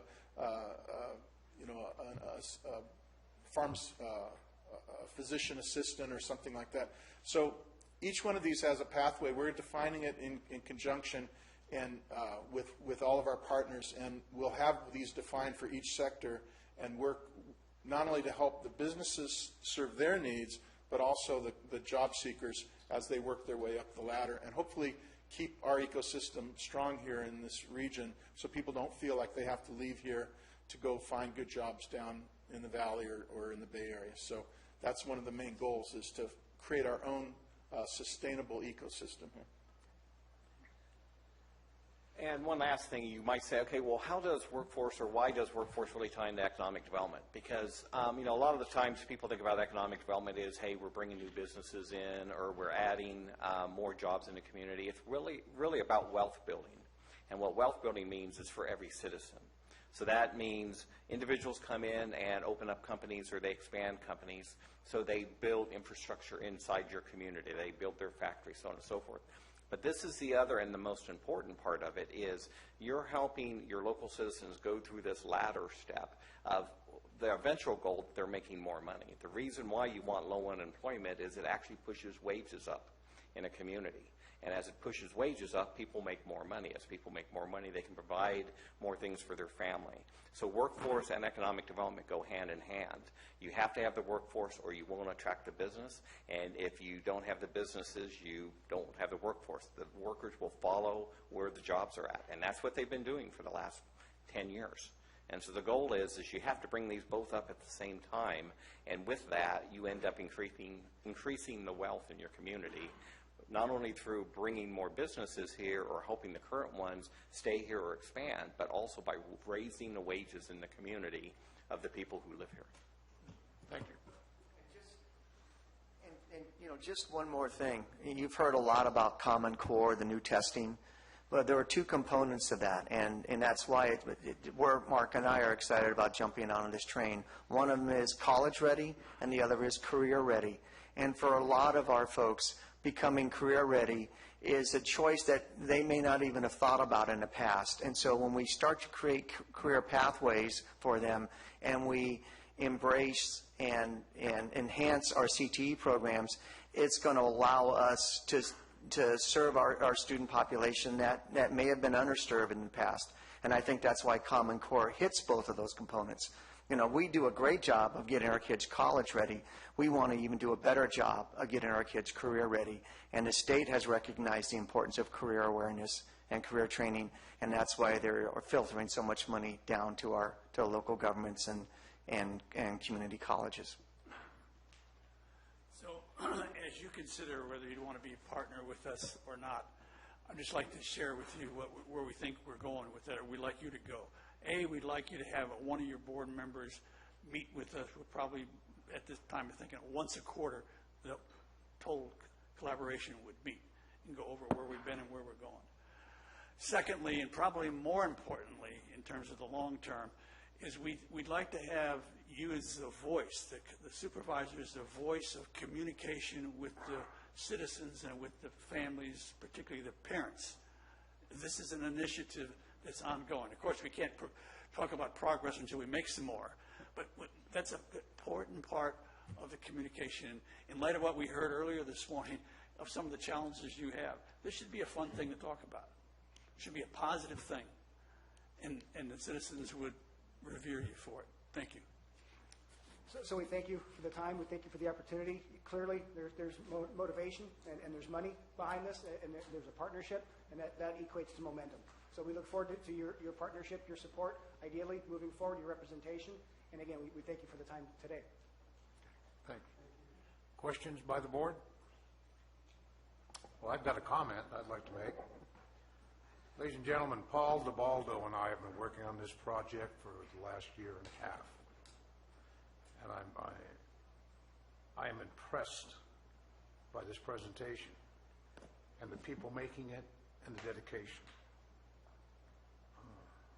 This is something that we've needed in this county for a long, long time. And yes, I'm very supportive of this. And depending on the action of the board, I think we ought to really consider being part of this future, if you will. Supervisor Mills, you had a comment? Yeah, unfortunately, this isn't an action item for today, so we'd have to bring it back as an agenda item for future discussion. But I likewise have had a lot of conversations with you gentlemen, so I think we know where we're needing to go. And the key piece is going after those young folks that haven't really decided their passion in life. And if we can pick them up and get them interested in something, then that gives them that opportunity that would keep them out of possibly the welfare system or staying in a low-income job the rest of their life and really not achieving any full potential. I know some of those also are because they're bored. It isn't because they don't want to, it's just that they haven't found that piece. As you know, your young folks today, we have to admit clearly they have multiple career paths in their life. They're not going to be in the same thing their entire life, like many folks. I have a former employee that will be retiring tomorrow, 47 years with one company. That is just unheard of in today's world. But what we need to provide them is those base skills. I know that, Dave, you talked about soft skills, and that's my passion, is that when you start to get into mid-level management or upper management, it isn't anymore your ability to understand the technical aspects. It's how well do you work with other people to motivate other people and give them the desire to succeed as you have. And I know, Mr. DeValdo, you know full well because you've been in the middle of that for many years. I have been to hacker labs. I've been through maker programs. I've seen the innovation lab. These are the places that we can give them an opportunity to get some hands-on and decide, this is something I want to do. This is something I like to do. But if we never give them that experience or that ability to see it, it will be something that may never be touched. So these are the pieces that are going to be able to give us the opportunity to take our young people that are right on that edge and pull them up and make them a productive member of our society here locally, rather than allow them just to slip into an abyss. So thank you for the work that you're doing, and this needs to continue, and I would like to see this as an agenda item that we discuss as an action item in the future. Thank you. Further comments by the board? Supervisor Garamendi? Thank you very much. I think this might be the only committee, the nomination process that this board's ever gone through. People are going to argue about to try to get on the committee. I want to thank you guys very much for your work as well. And I know that when I talk to employers down in San Joaquin County, they love our kids as they come with a little bit of grit and they know how to work. And so it's great to put them in the programs. And I was happy to see that you're also working with organized labor to sort of get kids show them a different route where they can make a really good living. I hope that we get a chance to, when we partner with you guys on this program, assuming we partner with you, that we really take into account also county employment. We're the largest employer in the county, and we have ongoing needs. So finding ways that we could set up internships between Bret Harte and Calaveras and our county is really important. I know when I talk to kids and they're interested in the Earth Club, talking about, I see Mr. Banner in the background, sitting there and telling them, hey, look, there are things you could do for your own county and stay here and work, and we could help you put a path together where you could have a career working for your county government or ag or animal services, and show them a path that help them find the entry level, work on their education, and move up and do their career in their hometown. So if we could work on that together, it'd be really valuable. I know that I've got lots of kids that would hop at this opportunity. I know there's always technical issues to work out, but hopefully that can be part of our program as well. But thank you guys, great work. And Paul, thank you very much for driving this. Supervisor Tofinelli. Yeah, I want to thank everybody for coming and working very hard on this. I got a little story to tell here. Many years ago, back in 1970, 71, I was a product of a similar situation. It was called Manpower Development Program. And it trained people just like we're talking about doing here. It took young kids and it took people that graduated high school or didn't graduate high school and gave them abilities and trained them in different areas of the workforce and put them out in the workforce. Myself, I was trained to be a certified welder. Went to school, got certified, and got a job as a certified welder. Otherwise, I would not have been able to do that. So I understand the concept here, and I understand what it could be done here for the kids, and not only the kids, but other workforce areas here that we could talk about involving in this program. So I'm very much behind it. I'd like to see it be successful. I would like Mr. Supervisor Mills has said, bring it back to us as an action item so we can vote on it. I think it's very viable. I think it fits into, and we just had a little note passing here with the CAO, we have, this board has chose to finance a economic development director for the Calaveras County in this coming year, and I think he would fit very well into this, and it would benefit Calaveras. So thank you for bringing this program to us. Further comments? We're not done yet, so folks, we have public comment. Well, and I was just going to say one thing here real quick, a couple of things. First is, even though I'm stepping down from the Central Sierra Economic Development District as your management group, and Medalo Job Training is now taking that over, I will still be part of that group. And so it's going to be, you won't lose the connectivity that we have between all the communities, and we're looking forward to working with you on this particular project because it helps not only Calaveras County, but it also helps Tuolumne County, Amador County, Alpine County, but it will be focused on things that you guys will be doing here. And I'm also very glad to hear that you're looking forward to bringing on possibly some kind of staff for economic development because each one of our communities does need that. Mr. Cope, I sit on those committees. I'm going to hold you to that. Oh, yes. I forgot I volunteered for that, didn't I? Yeah, you did. It's on tape. Any further comments by the board or staff? I'd like to open up to public comment. Artie? Well, this is just way too exciting. We get disappointed in our things that happen or whatever, and then all of a sudden something fabulous happens and it refuels our soul. So I just want to say thank you to this visionary team and everybody that was involved with bringing this to us today. I wanted to say that over the years, when I would inquire about how to assist with this and that to support our schools, the response was always, and rightfully so, that our Calaveras schools are separate from county government. But then the conversations would end. And so this is a banner day for all of us, and it is now all hands on deck. And that just doesn't mean all these hands that are here and all the paid staff, that sort of thing. This is all hands. This is all community. Our citizenry is rich with expertise and experience. We're surrounded by retired CEOs, inventors, scientists, and there's a place for everyone to engage. There are opportunities everywhere, and one that comes to mind for me is the Youth and Family Center in Valley Springs, where a makers club is evolving, and it's very exciting. It's calling all scientists and inventors, both experienced and wannabes. We all have to start somewhere.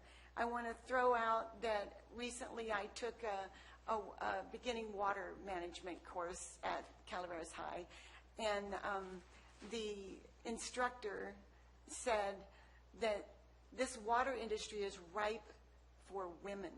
There are very few women in the water industry. It's good pay, full benefits. They can almost write their own ticket to success.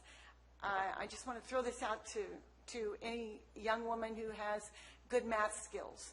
Check it out. You live in the middle of the watersheds, the Sierra Nevada, and we are responsible for a lot, and you can be part of that.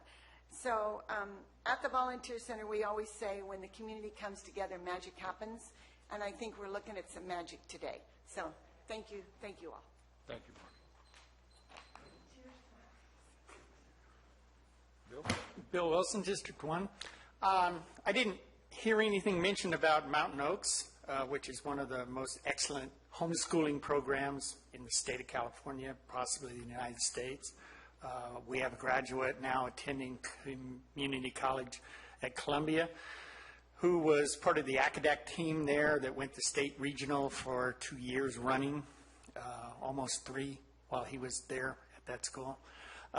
One of the things that also wasn't mentioned is the continuation group that's over at the same location there with Mountain Oaks. I was very disappointed to see the aquaponics garden that was started a couple of years ago through whatever reasons seems to have been dismantled, either because of theft, lack of interest, lack of instruction, maybe lack of money, I'm not sure what. But aquaponics is a very, very viable industry for not only Calaveras but anywhere. 2,500 square feet of an aquaponics garden can furnish fish, shrimp, and vegetables for a family of 5 for life. 2,500 square feet. It's a pretty good deal. Anyway, thank you very much. I hope that Mountain Oaks and the continuation group, continuation especially, those are the guys that really need these kind of programs, especially the CTE, because they're probably the ones that aren't going to graduate from high school. Good projects. Thank you, Bill. I'd just like to say that the scholarship funds for career and technical education, we've awarded 3 of the 52 kids with Mountain Oaks. Okay, great. Mr. Stopper. Ben Stopper, District 5. I fully support something like this. I have a story somewhat like Gary's is in 2009, I was laid off from my construction job. And I took a new avenue, as Marty suggested, in water. I had to put it all together myself. So I'm sitting there. First time in my life I start collecting unemployment because I can't go back to work at construction jobs that aren't happening. So then I went to Mother Lode job training in Jackson. They helped pay for my books and my class. I went to Sac State and got through all the training.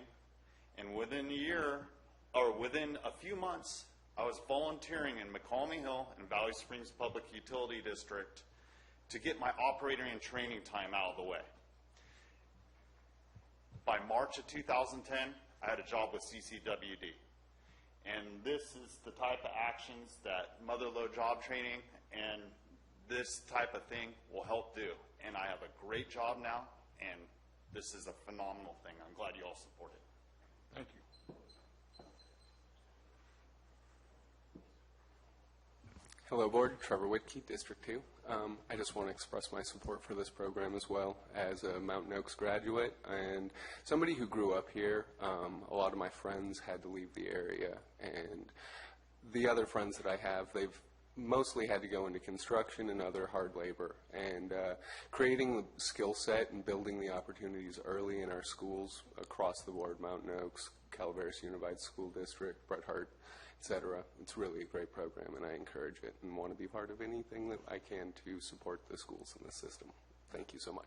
Thank you. As you can tell, I'm really shy about coming up and speaking.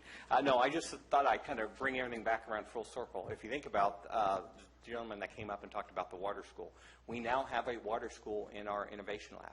Columbia College actually hosts now a water school that has training every Saturday, and then they integrate into the local TUD, Tuolumne Utilities District, Groveland Community Services District, so on and so forth. So that's kind of where the innovation lab, the training, the partnership, low job training, economic development, the Board of Supervisors, city councils, the whole 9 yards all tie together.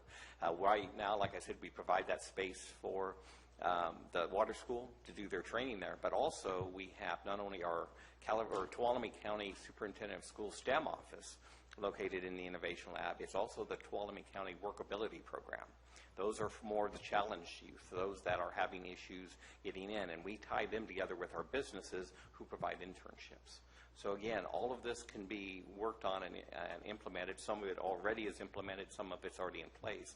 This just brings it together into one big partnership and one big program that we can all come back and report to the Board of Supervisors here in the future, talking about, like Paul did, some of the successes we hope to have over the next few years. Thank you, Mr. Cole. Any further public comment? Seeing none, we'll bring it back to the board. We're going to need some polling of the board to bring this back as an action item. So at that point, I would ask the board members to consider the support from the Board of Supervisors for this program, continuing support, not just a temporary thing, and to consider a member to sit on that board. Having said that, we need to provide some direction to staff to develop that. I'd like to poll, start with Supervisor Tofinelli. I would support that. Supervisor Garamendi. Yes. Supervisor Clapp. I was supportive, but I still want the other things that said to be brought before the board too. Turn your mic on for us. We have several other things that's supposed to be coming in front of the board. One is for the animals. So I would support, but I don't want to just keep putting everything else back and shoving stuff in front of what's already in front of the board. But I'd be for bringing it to the board. It was on 25 that we took off the agenda. Item 25, we don't have an item, it's been taken off the agenda. Yes. Okay, we'll discuss that. But right now, we're going to be talking about the polling of the board for the support for this program. Okay. Supervisor Mills? Yes. And I would make it unanimous. Is there any problem with the direction to staff to develop the resolution? Any questions on that? Seeing none, is there a timeline for that resolution? CAO Lutz, is it a 2-week, 4-week thing? That's a fairly quick resolution that we could pull together. I would expect that we could have that at our next available meeting without an issue. Okay. Judging from the consensus of the board, gentlemen, you have our support. Thank you very much for your presentation. You can clap.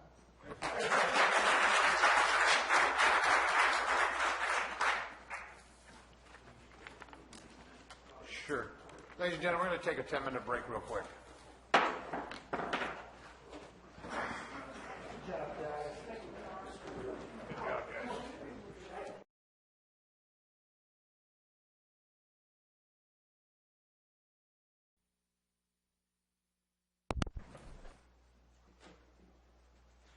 Thank you, ladies and gentlemen.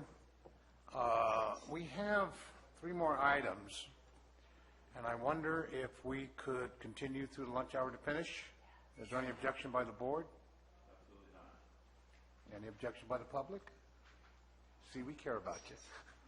All right, then, we'll continue through the lunch hour if it's required. Madam Clerk. Item 22 is from the Agricultural Department. Authorize the board chair to sign the Work and Financial Plan 2017-18 with USDA APHIS Wildlife Services for the provision of services to eliminate predatory wildlife causing livestock loss and safety concerns, and, as time allows, to address nuisance wildlife complaints. Mr. Anderson. Good morning, Chairman Olivera and Board Supervisors, Administrators. I'm Kevin Wright, the Agricultural Commissioner for Calaveras County, and I'm happy to be able to come and talk a little bit about the California Wildlife Services program that we have established here in Calaveras County. I'd like to just fill you in a little bit on the history of this and how it goes, because some of you are new board members. 4 years ago, in July of 2014, the Board of Supervisors signed an agreement with Wildlife Services. This was a long-term 4-year agreement that was signed, like I say, in 2014. However, besides that long-term agreement, every year we have to come before the board and sign a plan. And this is kind of in conjunction with that 4-year agreement. It provides a little flexibility for everyone in case there's some issue with Wildlife Services that needs to be brought up and come before the board. You guys sign it. You have the opportunity today, if you wanted to, you could decline the services of Wildlife Services by giving them a 90-day notice. That's in our agreement. However, we don't recommend that. And let me just tell you a little bit more. The Wildlife Services specialist, he is an employee of the U.S. Department of Agriculture, the United States Animal and Plant Health Inspection Service. And we contract with him to provide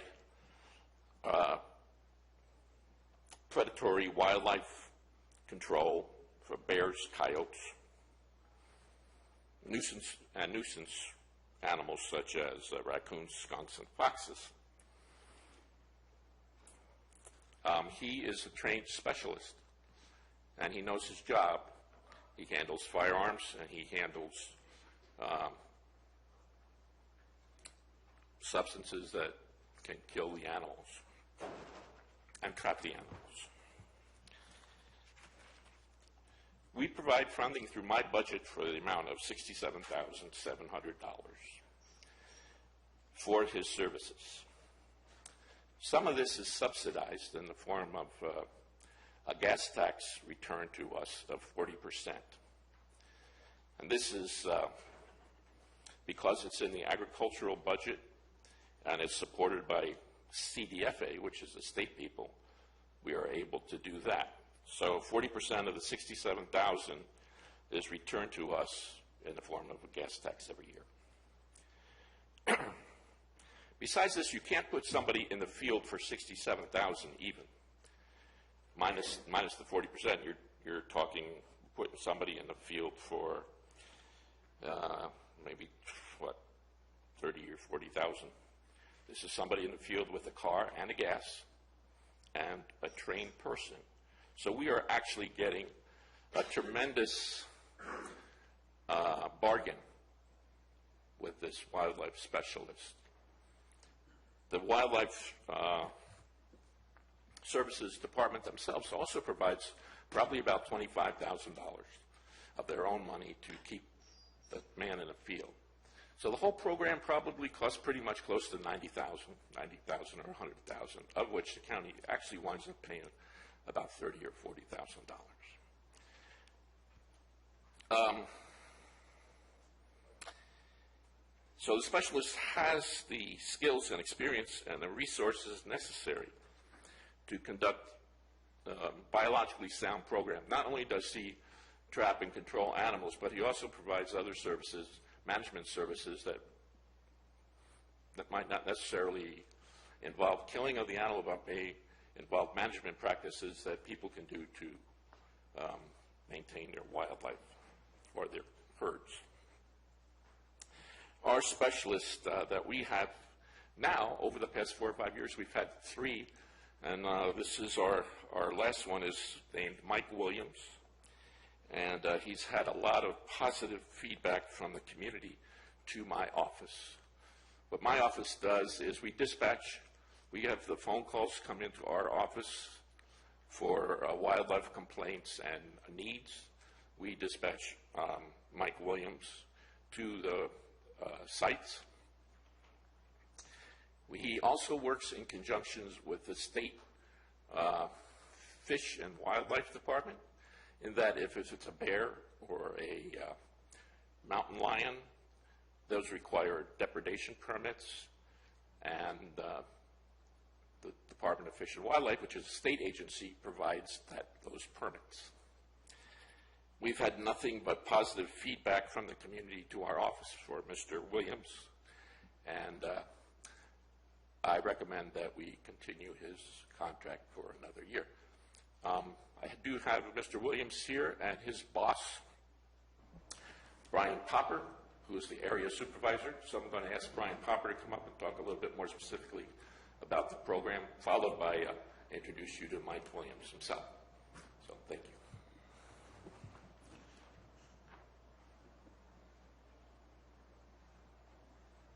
Hello, my name is Brian Popper. I'm the district supervisor for what we call our central district. The area we cover spans from Alameda County to the Nevada border, from Amador County down through Fresno. We provide technical assistance, which is somebody calls up, they've got a problem, they don't need us to come out, we can come out, or we can call them, or we can even come out to the site and tell them how to take care of their own problem, give them some advice on what to do.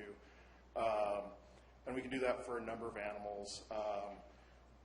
In my office, I get calls all the time about injured animals. So I act as kind of a relay and give people the information on who they actually need to call about getting those animals taken in to be rehabbed. We'll deal with public safety issues that may come up. It pretty much runs the gambit on just about any sort of wildlife issues that we will deal with. We provide, we are a federal agency, so we actually have resources across the country that we can rely on for providing us information on new techniques. If we get a new species that comes in that we haven't necessarily dealt with traditionally in California, we do have resources where we can contact people in other parts of the country, even other parts of the world, to find out what they've been doing, what are the successful techniques they've used, so we can try and implement them. We have a very good working relationship with with a lot of the state and local agencies who are responsible for managing our wildlife populations, and we work hand in hand with them. Most of our field employees, they are on a first-name basis with their local game wardens, with their local fish and wildlife biologists, and they use us quite often as a resource to determine predation incidents, what species may have been responsible, is it a problem that can be taken care of non-lethally, is it a problem that needs to be taken care of lethally, and we provide leadership in that. Do you guys have any questions about the program? Thank you, sir.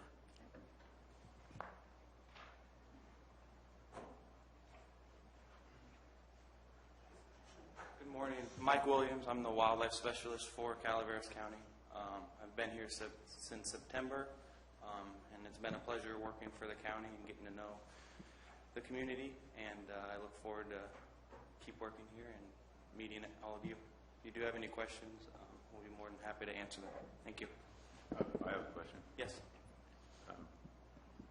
Are you stationed here in Calaveras solely in Calaveras? Yes, Or- sir.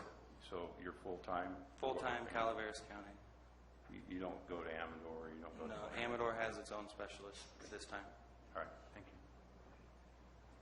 you. Yeah, Mike, I have a question. I believe you captured a small coyote Saturday or something in Rancho?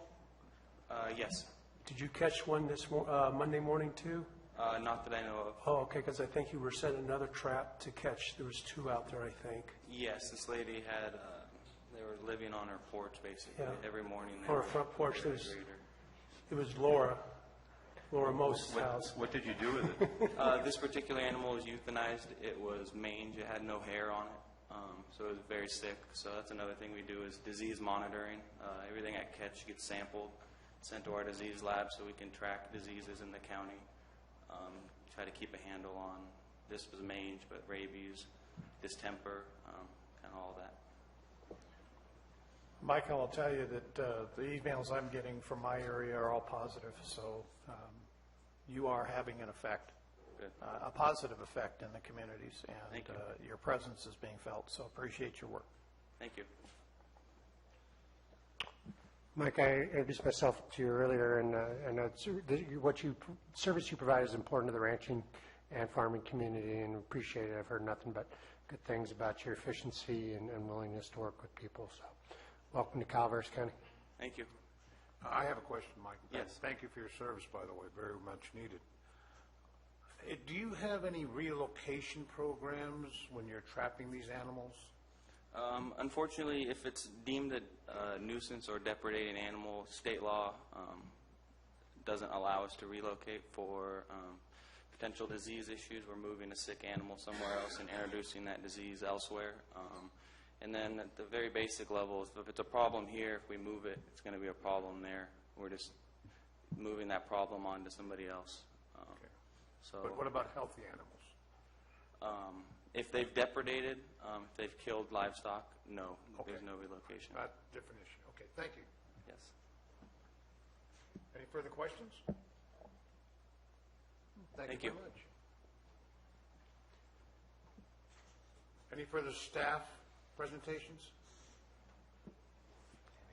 Henning Schreiber, Animal Services. I'd like to endorse that contract as well. Our department gets constant calls regarding wildlife, and we always refer them to the Ag Department so that they can be served by the trapper.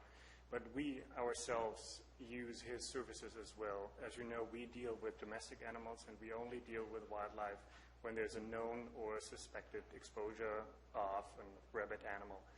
In the cases that we had where we had rabid raccoons that were tested and found positive for rabies, Mike went out there and went out of his way to help the community in those areas to get some peace of mind by either trapping or educating people about rabies in wildlife and what to do and what not to do in those cases.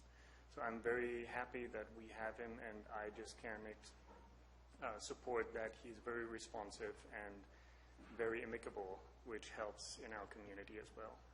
Thank you. Thank you, sir.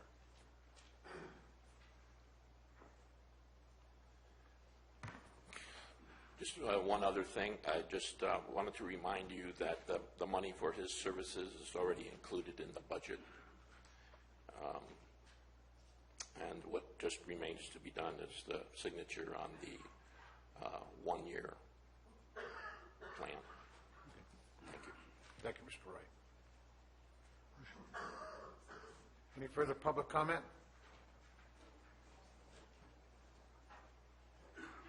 Sam Cook, Mountain Ranch District 2.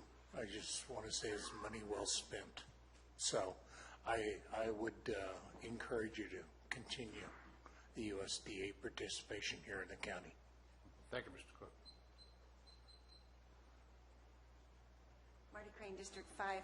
I recall a past board thought that if something something from the wildlife came up and was interfering with your piece of life on your front porch or whatever, or is interfering with your sense of calm in your life, you should deal with it. You know, just deal with it. And I thought, if I was 82 years old, right now, and a bear came up, I'm not going to deal with it.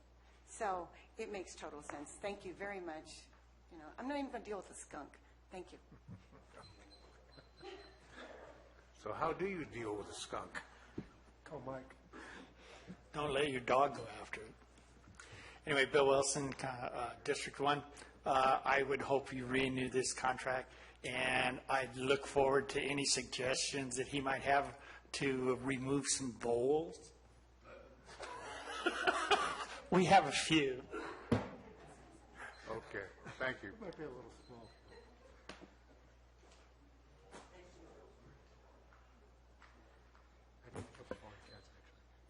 I take care of skunks. I didn't know there was someone I could call.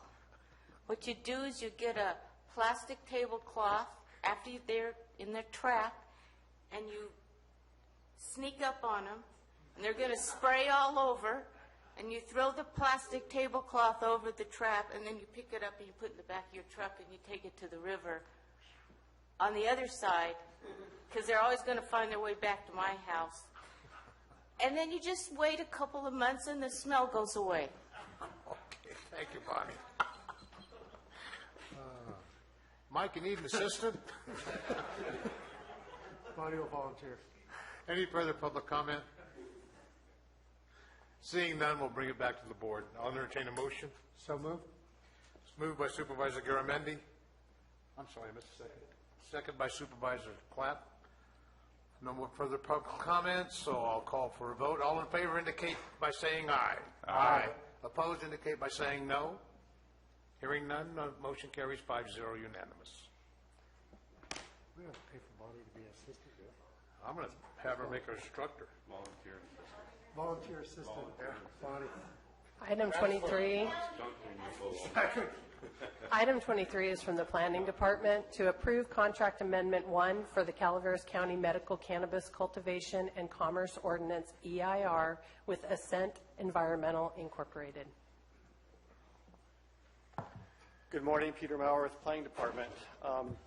This, as the clerk read, is an amendment to the contract. The purpose of this amendment is to handle the large number of responses that we received on the draft EIR and and to be able to respond to those comments. Not terribly excited about bringing this to you, but it's necessary, I believe, to get this done in the manner that we need to have an efficient and effective EIR to support the county's direction to adopt the ban ordinance. So the additional amount of money is, I think it's $49,800. This is not necessarily out of the ordinary on a controversial project such as this. Typically, a consultant will establish an amount saying this is what we expect to occur, but if the number of comments exceed these expectations, and that's normal part of the process for an EIR.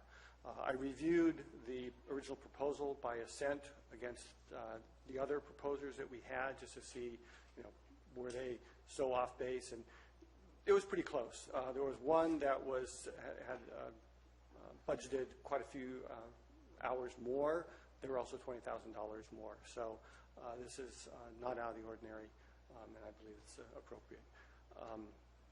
We have the money in our budget this year to handle this cost, and ask that you approve this contract.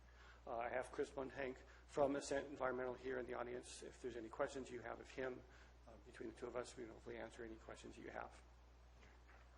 Questions of Mr. Maurer from the board? So, Mr. Maurer, how many hours do you think we're going to have into this EIR when we're done? Just a rough number. We don't have to have a final number yet. I don't remember the total number of hours, but I saw 300. 300 hours was for the response to comments only.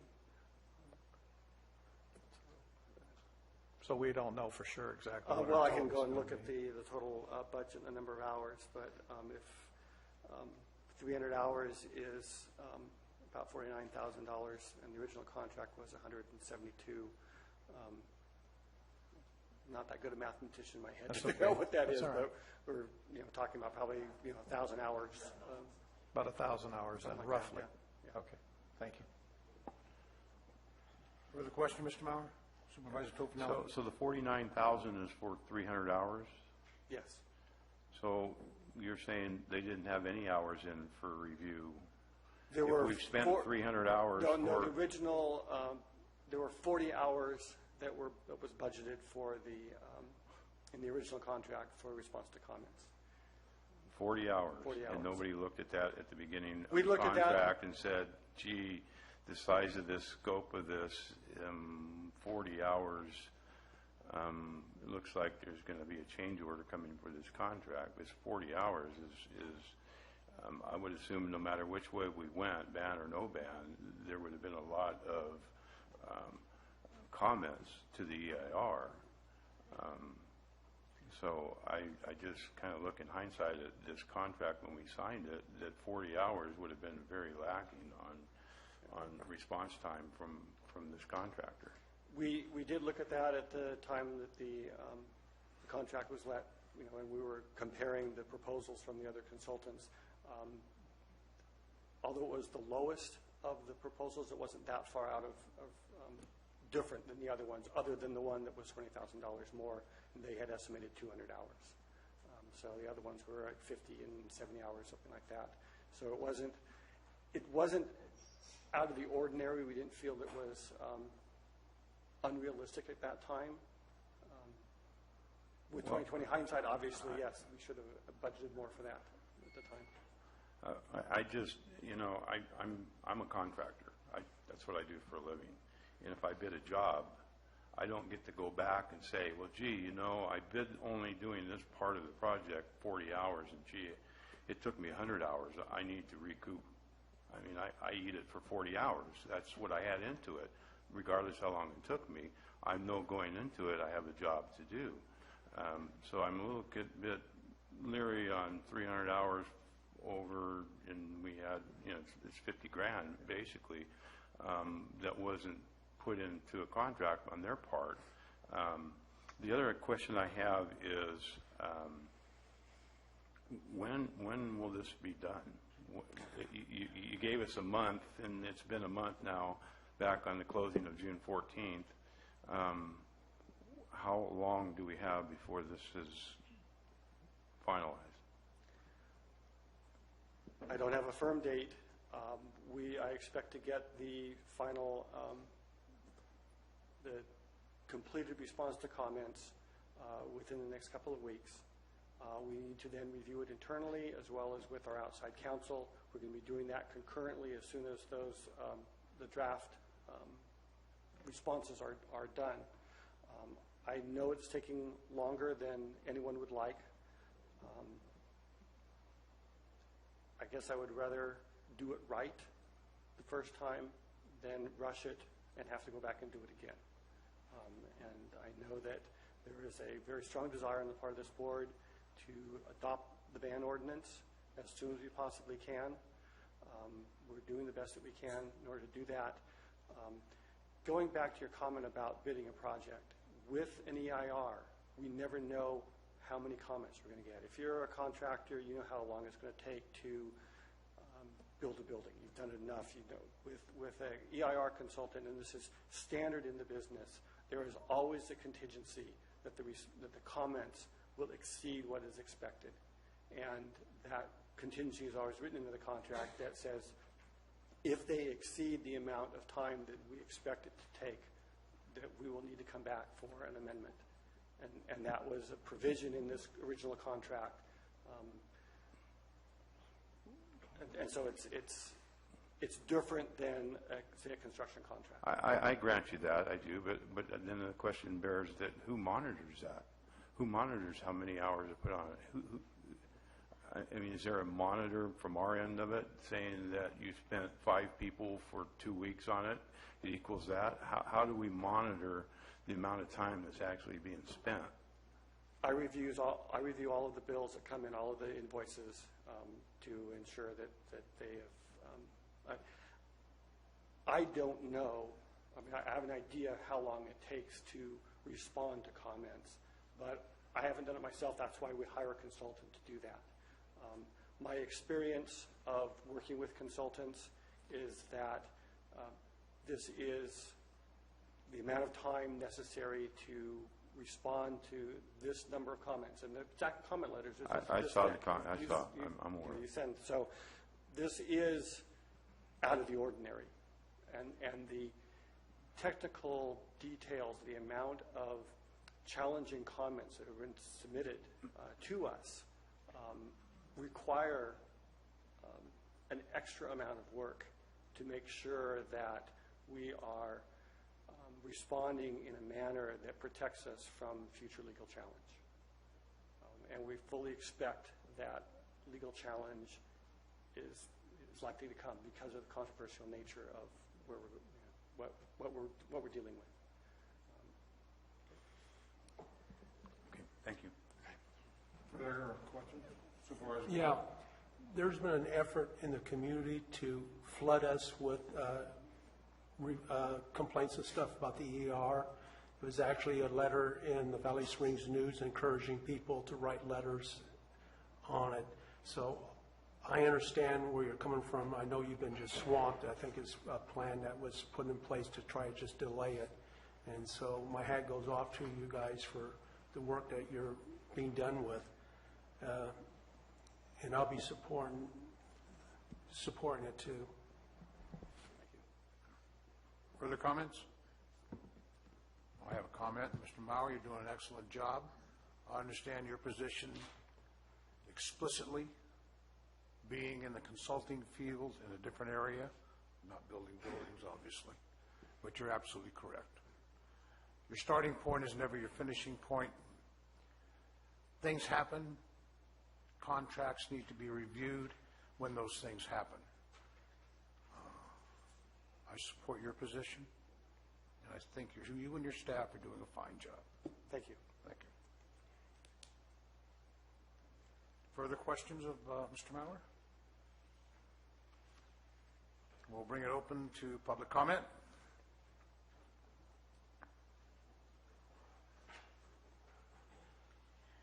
Marty Crane. I am honored to say that I am part of the Calaveras Planning Coalition. And as such, this group of people are from all over the county, and they are the only consistent voices and faces in our general plan process, which we all know has had an awful lot of planning directors and CAOs and supervisors. So having consistency and some sense of connectivity in this process is critical. So I don't think it's a bad thing at all to encourage people to read the EIR, the draft EIR. And if they see something they like or they are concerned with or they have a question with, I see no problem with encouraging the public to engage. I mean, that's why we put it out there. It's for the public to become informed and become aware. So there was no, to my understanding, there was never any intent to just campaign to flood this office with letters. No, it's engaging the public. Thank you. Thank you.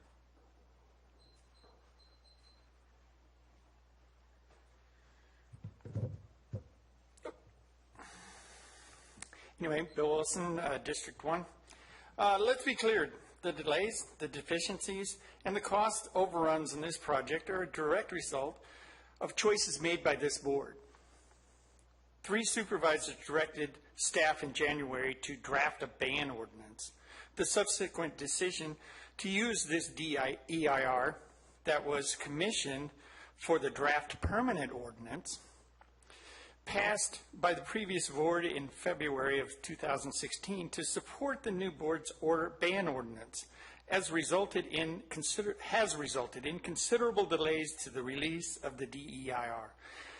Scheduled for February was delayed until May. There are also significant technical and statutory deficiencies, omissions, internal inconsistencies, and lacks of evidence to support the conclusions within the DEIR. Now, Ascent Environmental is requesting an additional $50,000. due to unforeseen circumstances. People wanting to make comments about the deficiencies of it. Shame. Shame on them. Shame on them. They should never question anybody on this board. Anyway, 6 to 8 tasks at this time were requested, a total of amendment to $50,000 to this contract.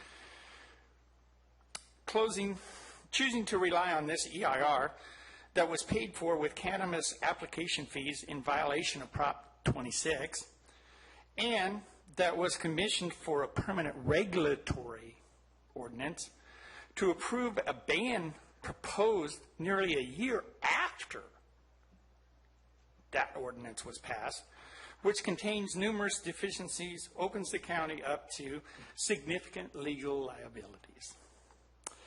But we all know that. We all know this is not ever going to get through without legal litigation. We're all aware of that. Continuing down this path toward a ban is physically irresponsible. It also borders on malfeasance. The county is looking at a $4.8 million first installment from Measure C taxes. Why you want to throw that money out after you've already spent it to balance last year's budget? We have another $4.6 million coming in December, maybe even more. Who knows? Anyway, I think the EIR is defunct. Sorry. Thank you.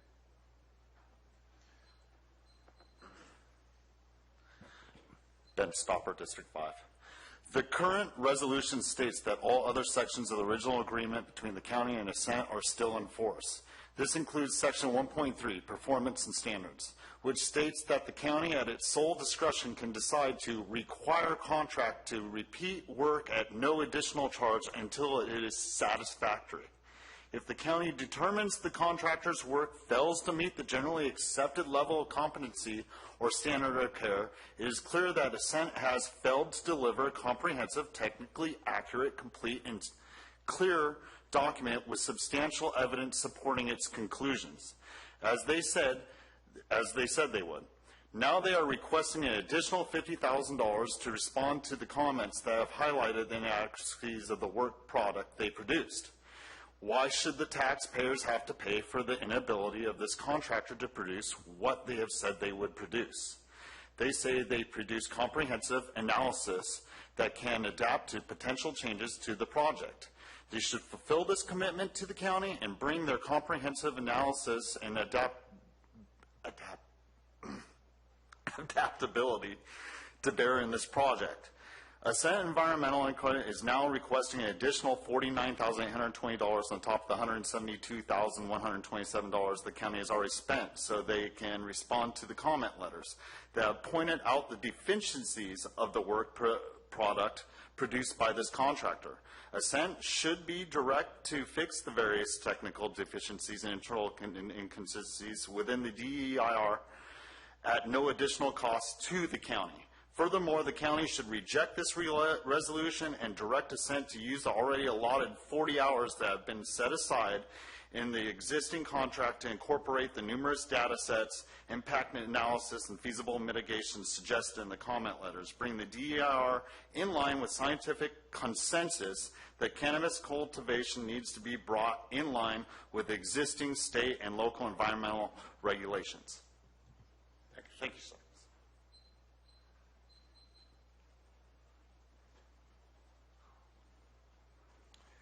Hello again, Sam Cook, Mountain Ranch. I guess a couple questions. Of the 64 questions, how many of them are duplicates? So what's the net? Is it net 64 or maybe net 6 or 7 or 10 or 12 that need to be answered? 2, why was a contract signed either from both ends saying, oh, only 40 hours to do an EIR? Who had their head in the sand? That's stupid. Anybody looking at something like that ought to figure out an EIR is going to take more than 40 hours. Okay, the next question is, all right, once we get all these answers from the $49,000 and get it all wrapped up again, Does it go back out for comment again? We go through the same cycle? And how many times do we go through the same cycle? When's it going to end, guys? When's the planning department going to finish with this EIR? Or does it take an act of God or what? It's a little frustrating when you see we kick the can down the road, down the road, down the road. I sat in here a few weeks back when I heard the planning department say, 4 to 6 weeks. Well, it's 4 to 6 weeks now. We're getting another, 4 to 6 weeks. How long are we going to do this? Thank you. Oh, and I would like to answer the questions of how many net items they have to look at. 64 or how many? And how many times we have to review this? Thanks.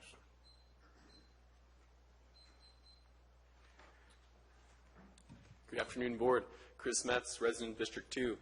The current EIR Ascent has constructed does not meet their own standards and fails to meet a number of statutory requirements under CEQA. This, in turn, has opened up the county to severe legal liability. In finance and economics, there is a concept called sunk costs. The idea is that if the costs which have already been incurred and cannot be recovered should not be taken into account going forward. The county has invested $176,000 into a flawed EIR. To waste another $50,000 towards an EIR that has significant problems would be a grave mistake. I would encourage the board to deny Ascent's request and direct them to use the already billed 40 hours to incorporate the comments into the final EIR and to explore alternatives besides the ban, such as alternative number 3, laid out in the EIR. We've just overcome an $8.6 million budget deficit with the help of Measure C funds. Why waste an additional $50,000 into a failed EIR designed to ban cannabis? The county needs this revenue stream. Let's not throw it away. Thank you for the time. Thank you, sir. Any further public comment?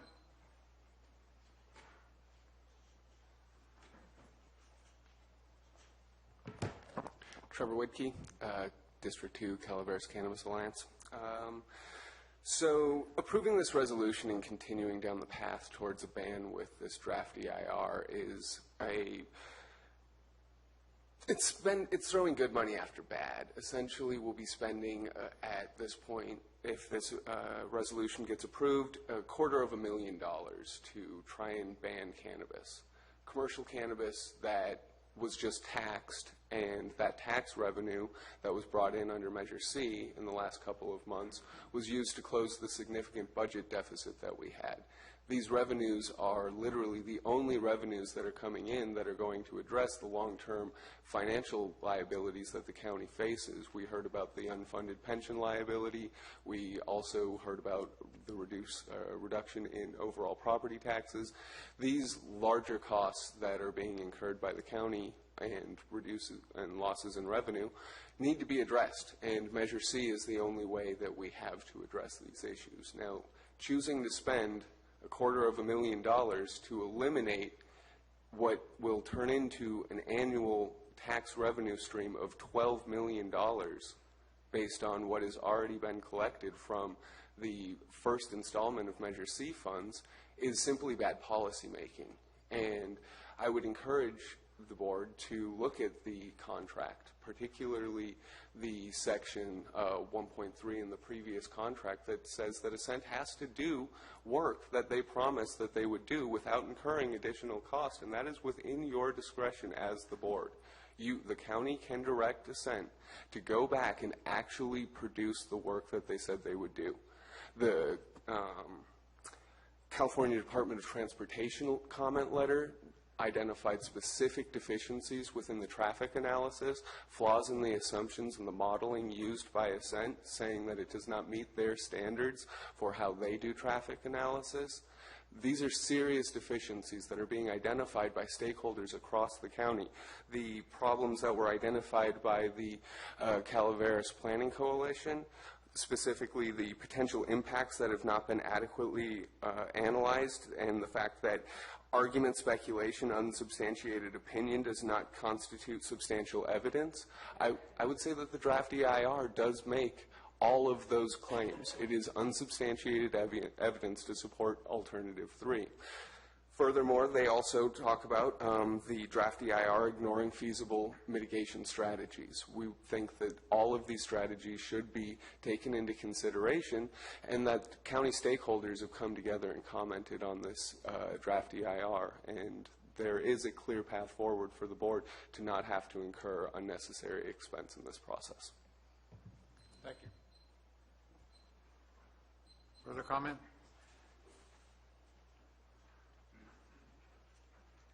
Bill McManus, Hanford Hill. It seems like history is being rewritten here. When this EIR was first approved, that was back during the days when you were looking to do kind of another urgency ordinance, a grow and regulate ordinance, and that was kind of the genesis as I remember it. Somewhere after that, when the board decided that perhaps a ban ordinance would be the better way to go, you looked at the EIR and asked Peter Maurer, can we use portions of it? Can we modify it? Can we go forward with it?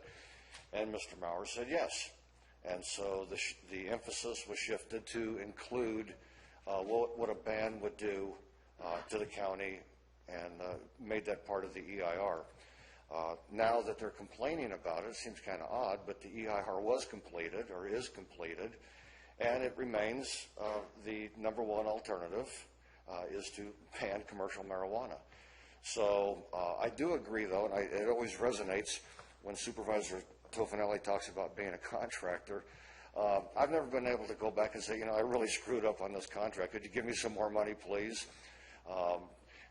That DNA doesn't seem to exist in government. It's always, well, let's do it, whatever the cheapest is, the lowest bid. And the lowest bid always ends up costing more money because the lowest bidder forgot a bunch of stuff. So if you're putting contracts out, there ought to be some requirement for government officials to take business courses and contract negotiation, not just legal negotiation, but contract negotiation, where you don't get hosed every time you sign a contract. And if someone says, well, we've got 40 hours built into that, and then you walk in and you got a big stack of papers, as Mr. Maurer talked about, at that point, do you say, yeah, go ahead, we'll see about getting you paid later, or do you say, whoa, wait a minute, maybe we better put this in front of a decision maker before we take on this, give you more work, going through 40 comments or whatever, and paying you $50,000 to do it. I know that's an odd concept. I know it's a foreign concept, but I'm hoping that maybe this will be the turning point for Calaveras County, where boards now and in the future will actually use sound management techniques to run the county, and not just give a bank, open up the bank book and say, anyone who screws up, come on in, we'll make it right for you, and thanks a lot, and move on from there. So, so I'm glad to hear that it's almost over. I don't think I heard a definitive answer that it's going to be over. Hopefully this will be the last change order you get on this, and if there's going to be any more changes, maybe that company should come forward and say, we left out another part. Here's what we need to do. Do you want us to do it, and will you pay us if we do? Thank you, sir. Thank you. Further public comment? Mr. Cook? I guess, Sir, Sam Cook, Mountain Range. we only get one shot at this. Oh, I'm sorry. Yeah. Thank you. It was just a question. Okay. I'm kind of sorry I wrote a letter.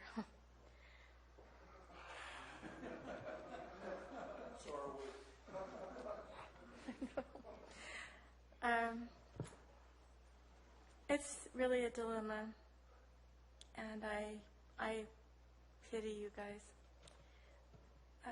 Why, thank you. It's just a really hard thing you're doing, and I would never do it. But you guys know how I feel about it, and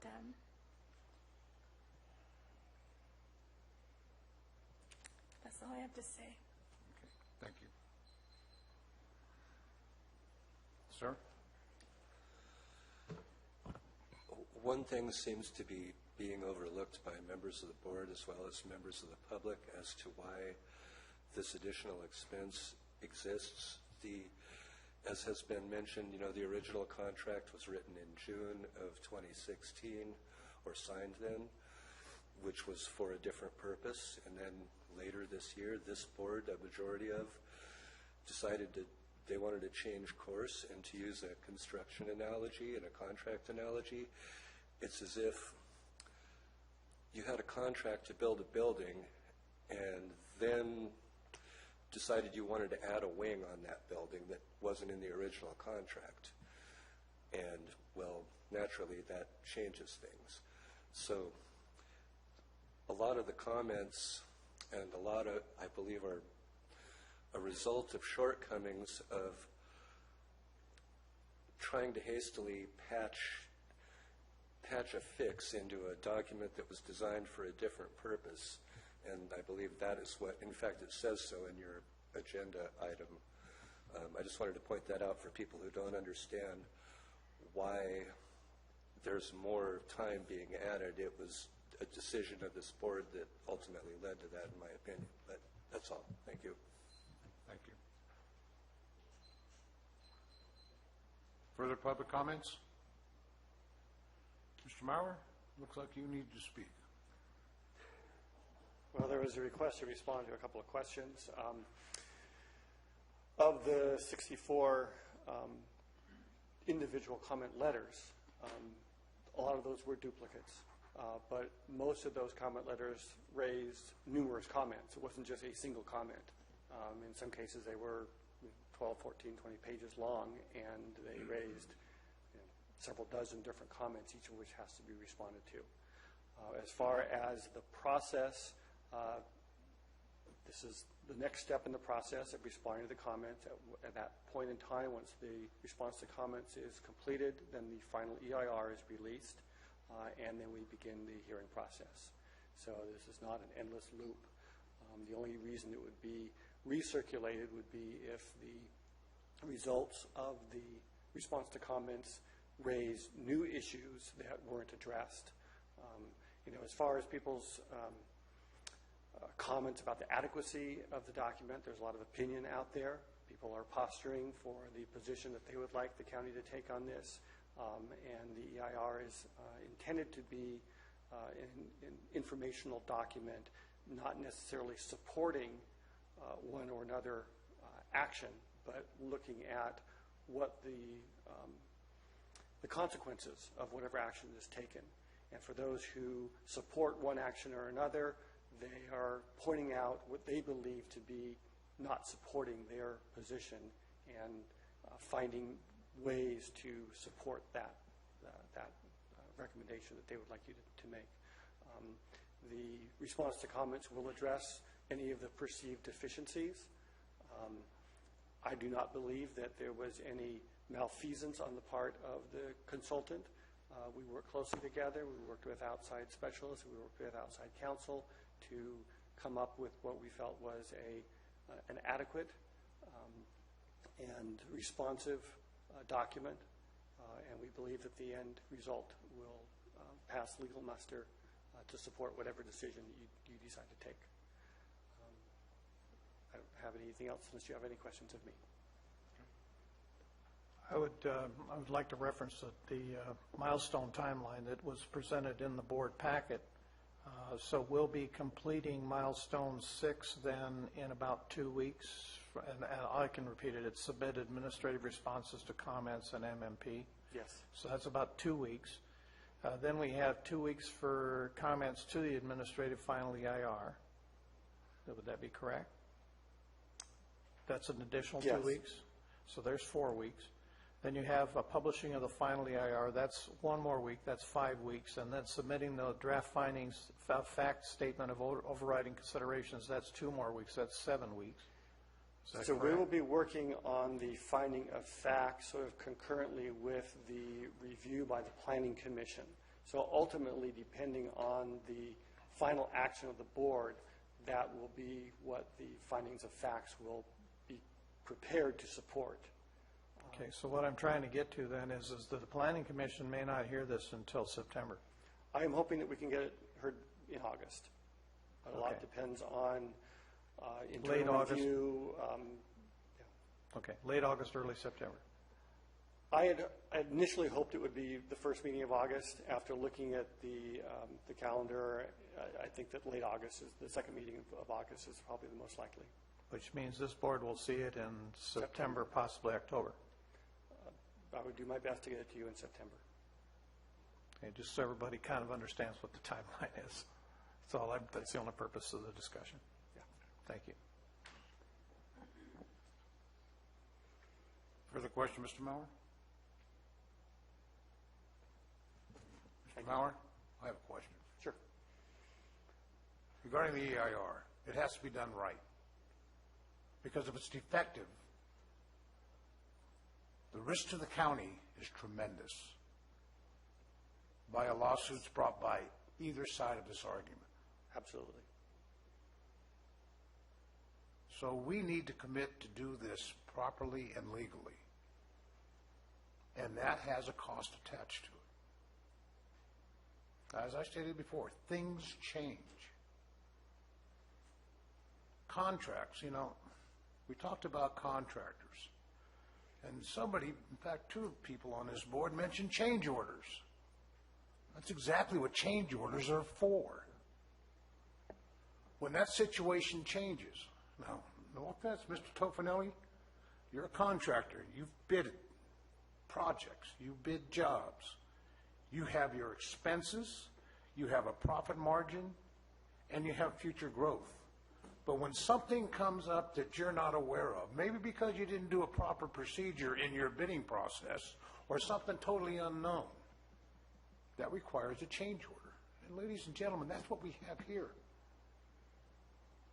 Something unknown, something that we could not foresee. We don't come with crystal balls. We come with reality. Now, I'm not trying to make an argument for either for and against this issue. It's the procedure and something that we need to do as a county, and that is do it right. Because God knows we know how to do it wrong. We've experienced that. Keep up the good work, Peter. Thank you. Thank you. Mr. Chair, I have a couple comments. Sure. First off, this change order, so to speak, coming to us is not a change order on the product. The product was the EIR, and the changes came in the EIR. Nothing came back to us saying from the contractor, you've changed the scope of the EIR. We need this much more money to correct the scope. That would be a change order, which would be to change to the scope of the work.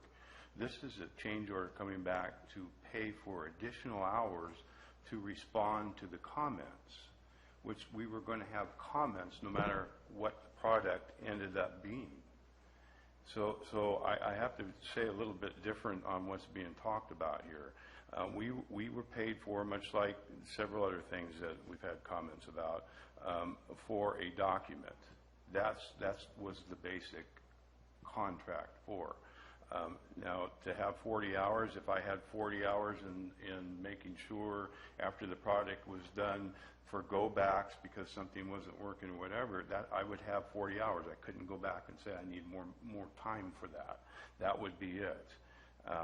But here we are, and I'm in complete agreement, and I've been in complete agreement in some other things that I've been involved with the county that had to do with the jail, that we need a product that we can deliver that is defensible and what we paid for. So I'm going to support this simply on the fact that we need the documentation, we need it done, we need it done correctly, and we need it done defensively. I just questioned why we're getting a change order for that, being the original product never came back to us and said we need a change order because you're now changing the direction that you gave us as the product as a whole. Okay. I understand your position. You know what I'm saying? Yeah. So. Supervisor Garamendi? Thank you very much. I'm not happy with this, and I'm well on the record of my opinion, but I also feel like my primary responsibility is to protect this county. And certainly having adequate responses to the EIR questions is a key element in our defense to the absolutely inevitable lawsuits that are going to follow. And this will be eventually seen in the rearview mirror as a drop in the bucket, but a important step that we have to take. And I have to have faith in our council and our staff that we're doing everything we can to protect the county as a result of where we're going. I agree. Thank you. Any further comment by the board members? Further comment by public? One time at this. We'll only get one time, sir. Fair for the goose, fair for the gander. Careful, Mr. Bill. Segala, thank you. How are you? I woke up.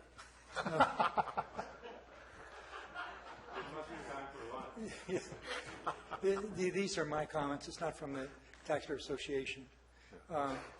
There's some good points that have been made here.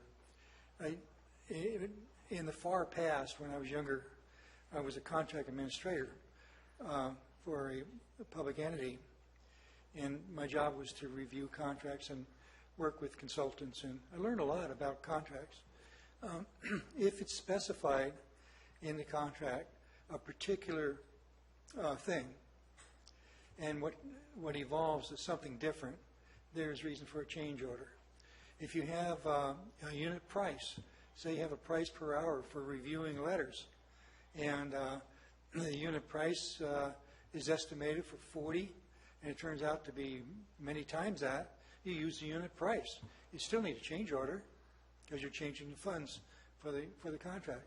So it looks like it was specified there'll be 40 hours for this work. Okay, it expanded way beyond that. It is logical and proper that there'd be a change order for the work. And to me, that's really clear.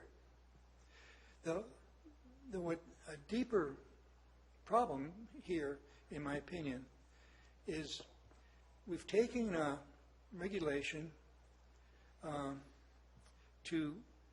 that's designed to allow people to grow cannabis and not harm the neighbors, and we changed that to a ban, and yet we use the same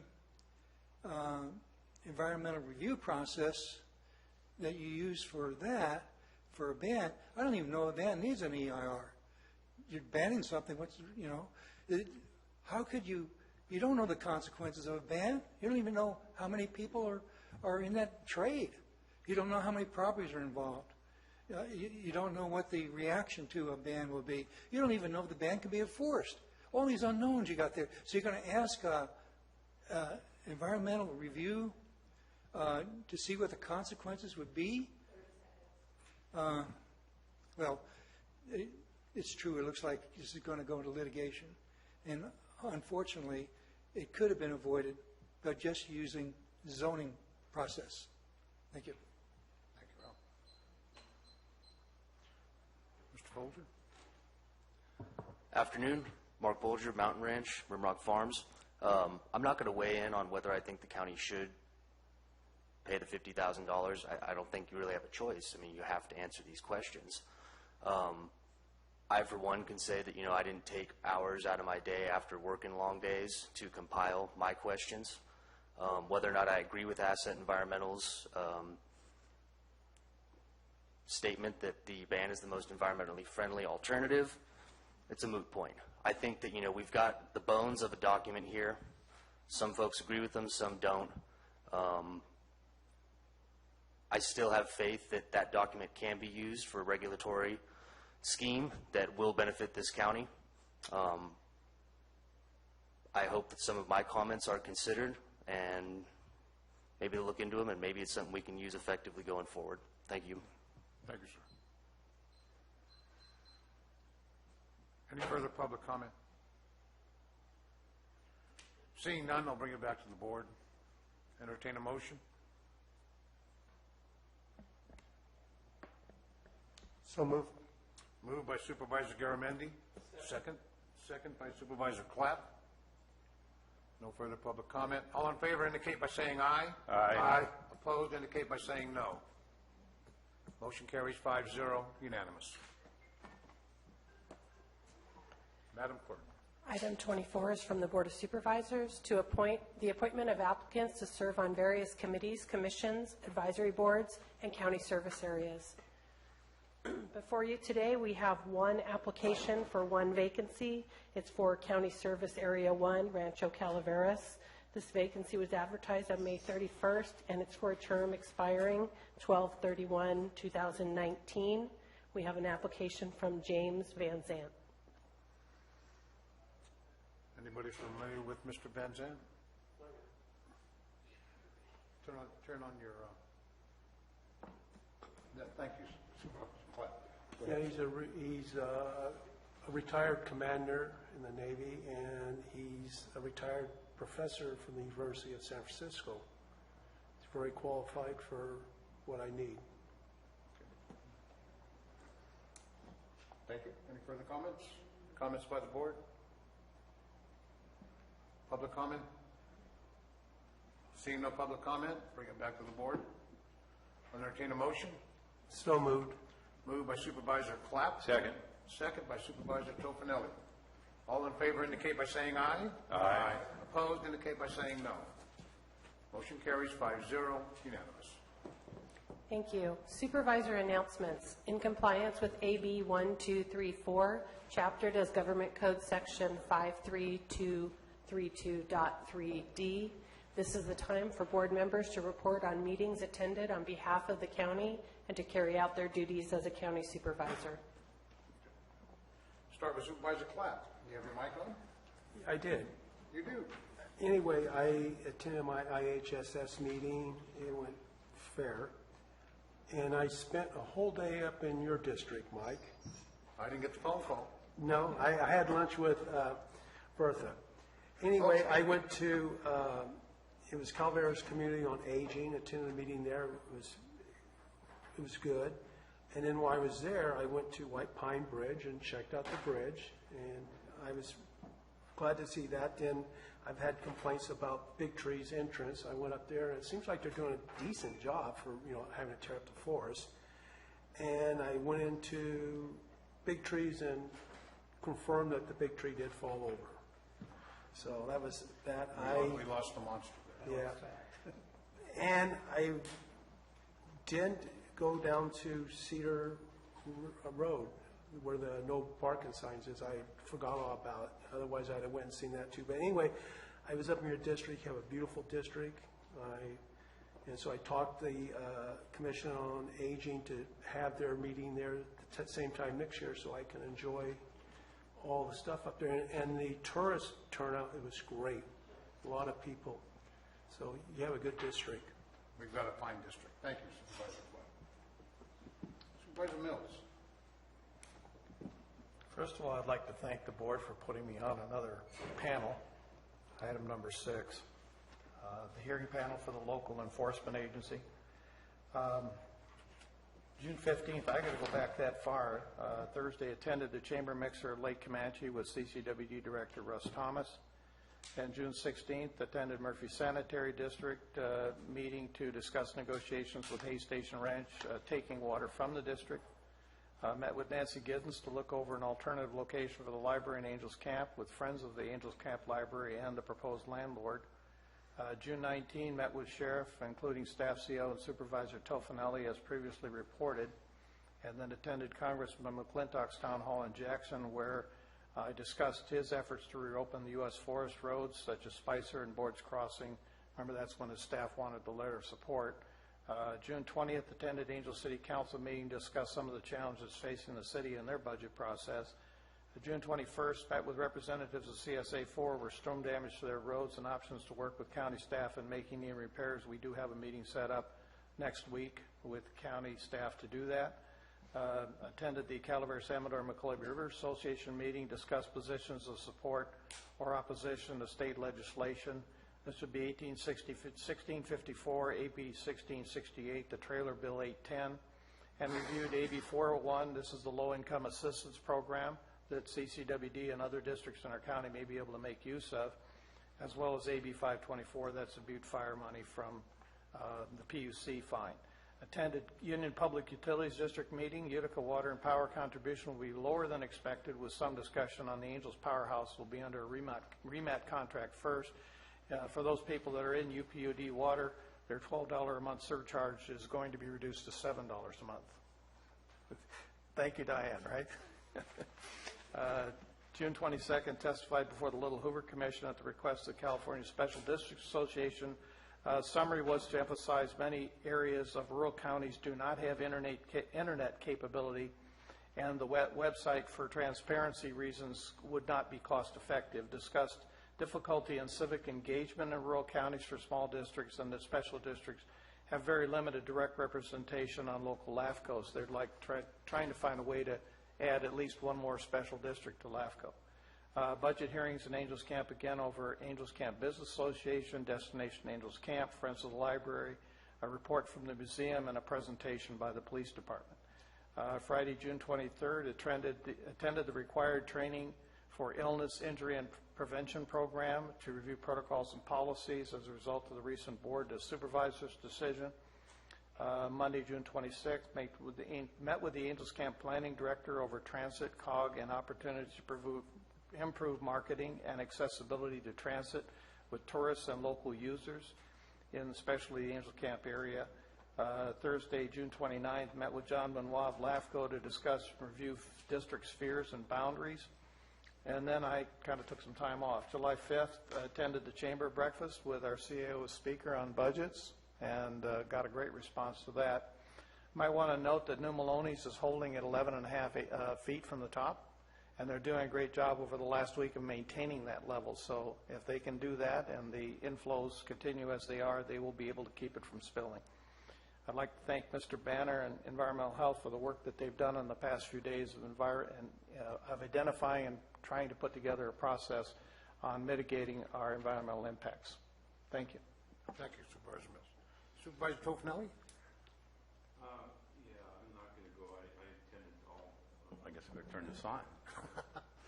You're welcome, Susan. I attended all my various meetings and committee meetings, but the one I want to talk about is COG. Melissa Eads, who was the longtime executive officer of COG, moved on at the end of May, so we had some recruitment to do. I was on a committee. There was a member from the city and the chair of COG conducted interviews. We had some really outstanding people that applied for the job. We whittled the number down. I think we got 10 applications, and we whittled that down to 6, and we interviewed 6, and they were all outstanding, all well qualified. And of the 6, we got down to 4. So on the 17th, the COG board will be convening here at 5 p.m., I think it is, to interview 4 candidates for that position. And they are all very well qualified. I was really impressed with the quality of people that applied for that job. I think Calaveras will do very well in selecting any of the 4 that will be presented on next Tuesday, Wednesday the 17th. So that's all I have to report. Now, Supervisor, is that a public meeting? Yes, it is a public meeting. Okay. Yes. Supervisor Garamendi? Thank you very much. Chairman Oliveira, I also visited District 3. Granted, mine was with the fishing pole. Take any of our fish? As many as I could possibly get. I didn't have so much luck, but it is beautiful. Thank you. I wanted to take my time to I wanted to poll the board on something that I'd like to bring forward to the board. Primarily ask directing staff to begin the preparation of an increase to our TOT, transit occupancy tax, for the next year, knowing that it takes a while to do all the work, get everything lined up, put together a plan, and then bring it back to the board. I wanted to see if there was interest in directing staff to begin that process, because it's certainly something it'd be nice to have in place before next year's budget cycle. So I would ask at your discretion, Mr. Chair, if it'd be all right to do that polling, to start the process. I would start the poll, but I'd like to mention as an add-on, or maybe a addendum, if you will, the structure of how those funds from TOT are distributed throughout the county and agencies. I know we have an existing ordinance with that now. Maybe we could look at that also if the board would like to. I don't know if that's, council, is that regulated by law? I'm sorry, what was the question? The transient occupancy tax, that is designated funds to several organizations now, is that correct? I believe it's 3. I do not believe that it's set by ordinance. I know that it's not set by ordinance. Okay. We've been doing some research to find out where it was, in fact, established, the thirds. So far, we have not found a resolution or other document that actually lays that out, but we're still looking at it. I'll hear your point of order.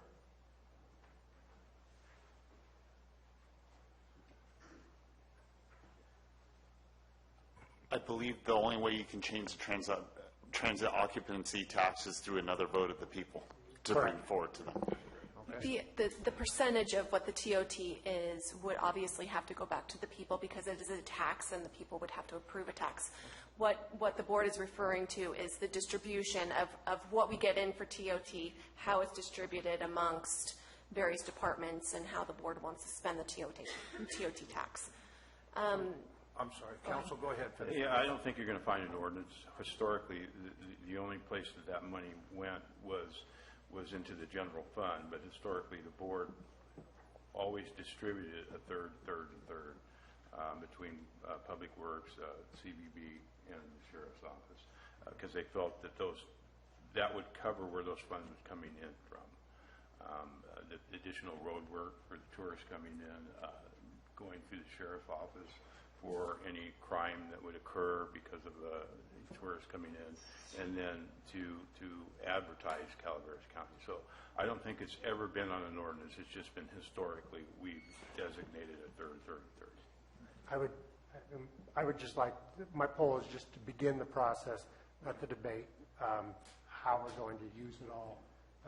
Since we do have roughly 10 months till the next election, and I'm recognizing that there's certain statutory things, if we could direct staff to do that, begin gathering the information and put the effort into it. Okay, thank you. I'll conduct a poll. I'll start with Supervisor Clapp. Would you turn on your microphone for me? Thank you. I would go for that. Supervisor Mills? Yes. Supervisor Tofinelli? Yes. Supervisor Garamendi? Yes. And Supervisor Oliveira, Chair? Yes. Mr. Chair, I have a second item I'd like to poll the board on, and that is taking a look at the sales tax for becoming a self-help county, and similar to the TOT, directing staff to begin analysis and drafting of what it would take to put such an ordinance on the ballot next year. And this is direct specifically to become a self-help county to take advantage of the transportation funding from the state. Okay. Everybody clear on that? For clarity. Supervisor Mills? For clarity, SB1 is very adamant that you need to be a self-help county if you're going to be a participant with the majority of the funds. It looks like those that are not will be locked out. How that looks, whether it be in the form of a sales tax or other methods, there are other methods to use. I would ask staff to look at all of the various methods by which we would encumber funds, and that's literally what it would be. And if it's nothing more than encumbering reserve funds, it could be that method. But I would ask that you not look just at the tax side of it, but whatever method is necessary for us to be designated as a self-help county. Any further discussion on that poll? Supervisor Tofinelli? I would agree with Supervisor Mills that we would direct staff to explore all possibilities, because it's very possible if you're going to increase the TOT and you designate those increased funds to our road system, that may qualify us as a self-helping. So. No further discussion? No polls? Start with Supervisor Platt. I'll be for it, but it comes back to, again, that, we're just keeping putting stuff on the agenda, and the stuff that I put on in January is still sitting there. So all I'm doing is, I'm just putting all my stuff back farther and farther on the calendar, and nothing's getting done to it. So, I like to get some way where I'm putting something on and it's just not keeping up down the road. So, but I understand where Supervisor is coming from, and I agree with him. Thank you, sir. Supervisor Mills? Yes. Supervisor Tofinelli? Yes. Supervisor Garamendi? Yes. Supervisor Oliveira, Chair? Yes. Thank you. Okay. It's my turn. My computer went dark on me, folks. Yeah.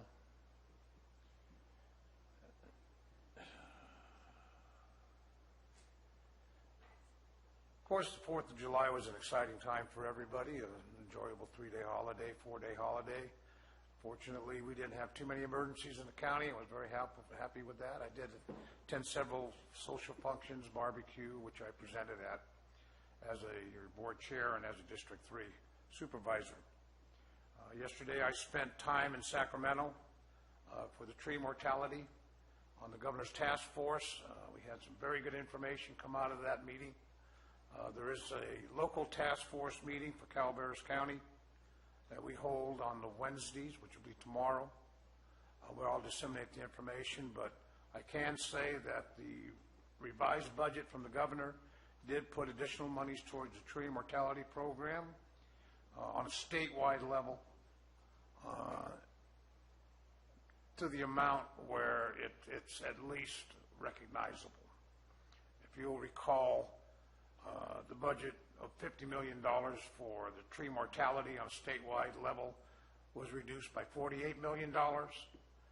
And that money was actually designated for CAL FIRE for fighting our fires that we're experiencing right now. So it wasn't really taken away from that, but it was just redirected towards the need, we're told. But we do have a substantial amount coming for tree mortality, which Calaveras County will receive a portion of because they're one of the 10 high-risk counties. I am going to be representing Calaveras County with NACO, National Association of County Organizations, on a national level next week. I will not be here for the next meeting due to the fact I'll be in Columbus, Ohio. Vice Chair Garamendi will be taking over duties for chair at that time. And I want to take an opportunity to clarify something that was brought up earlier today in public speaking. Mr. McManus, I want to thank you for bringing that subject up regarding my family member. I want the public to know that that was properly vetted, discussed with county council, and we found that to be proper in my performance as a board supervisor. As far as my family member, he also was a Marine.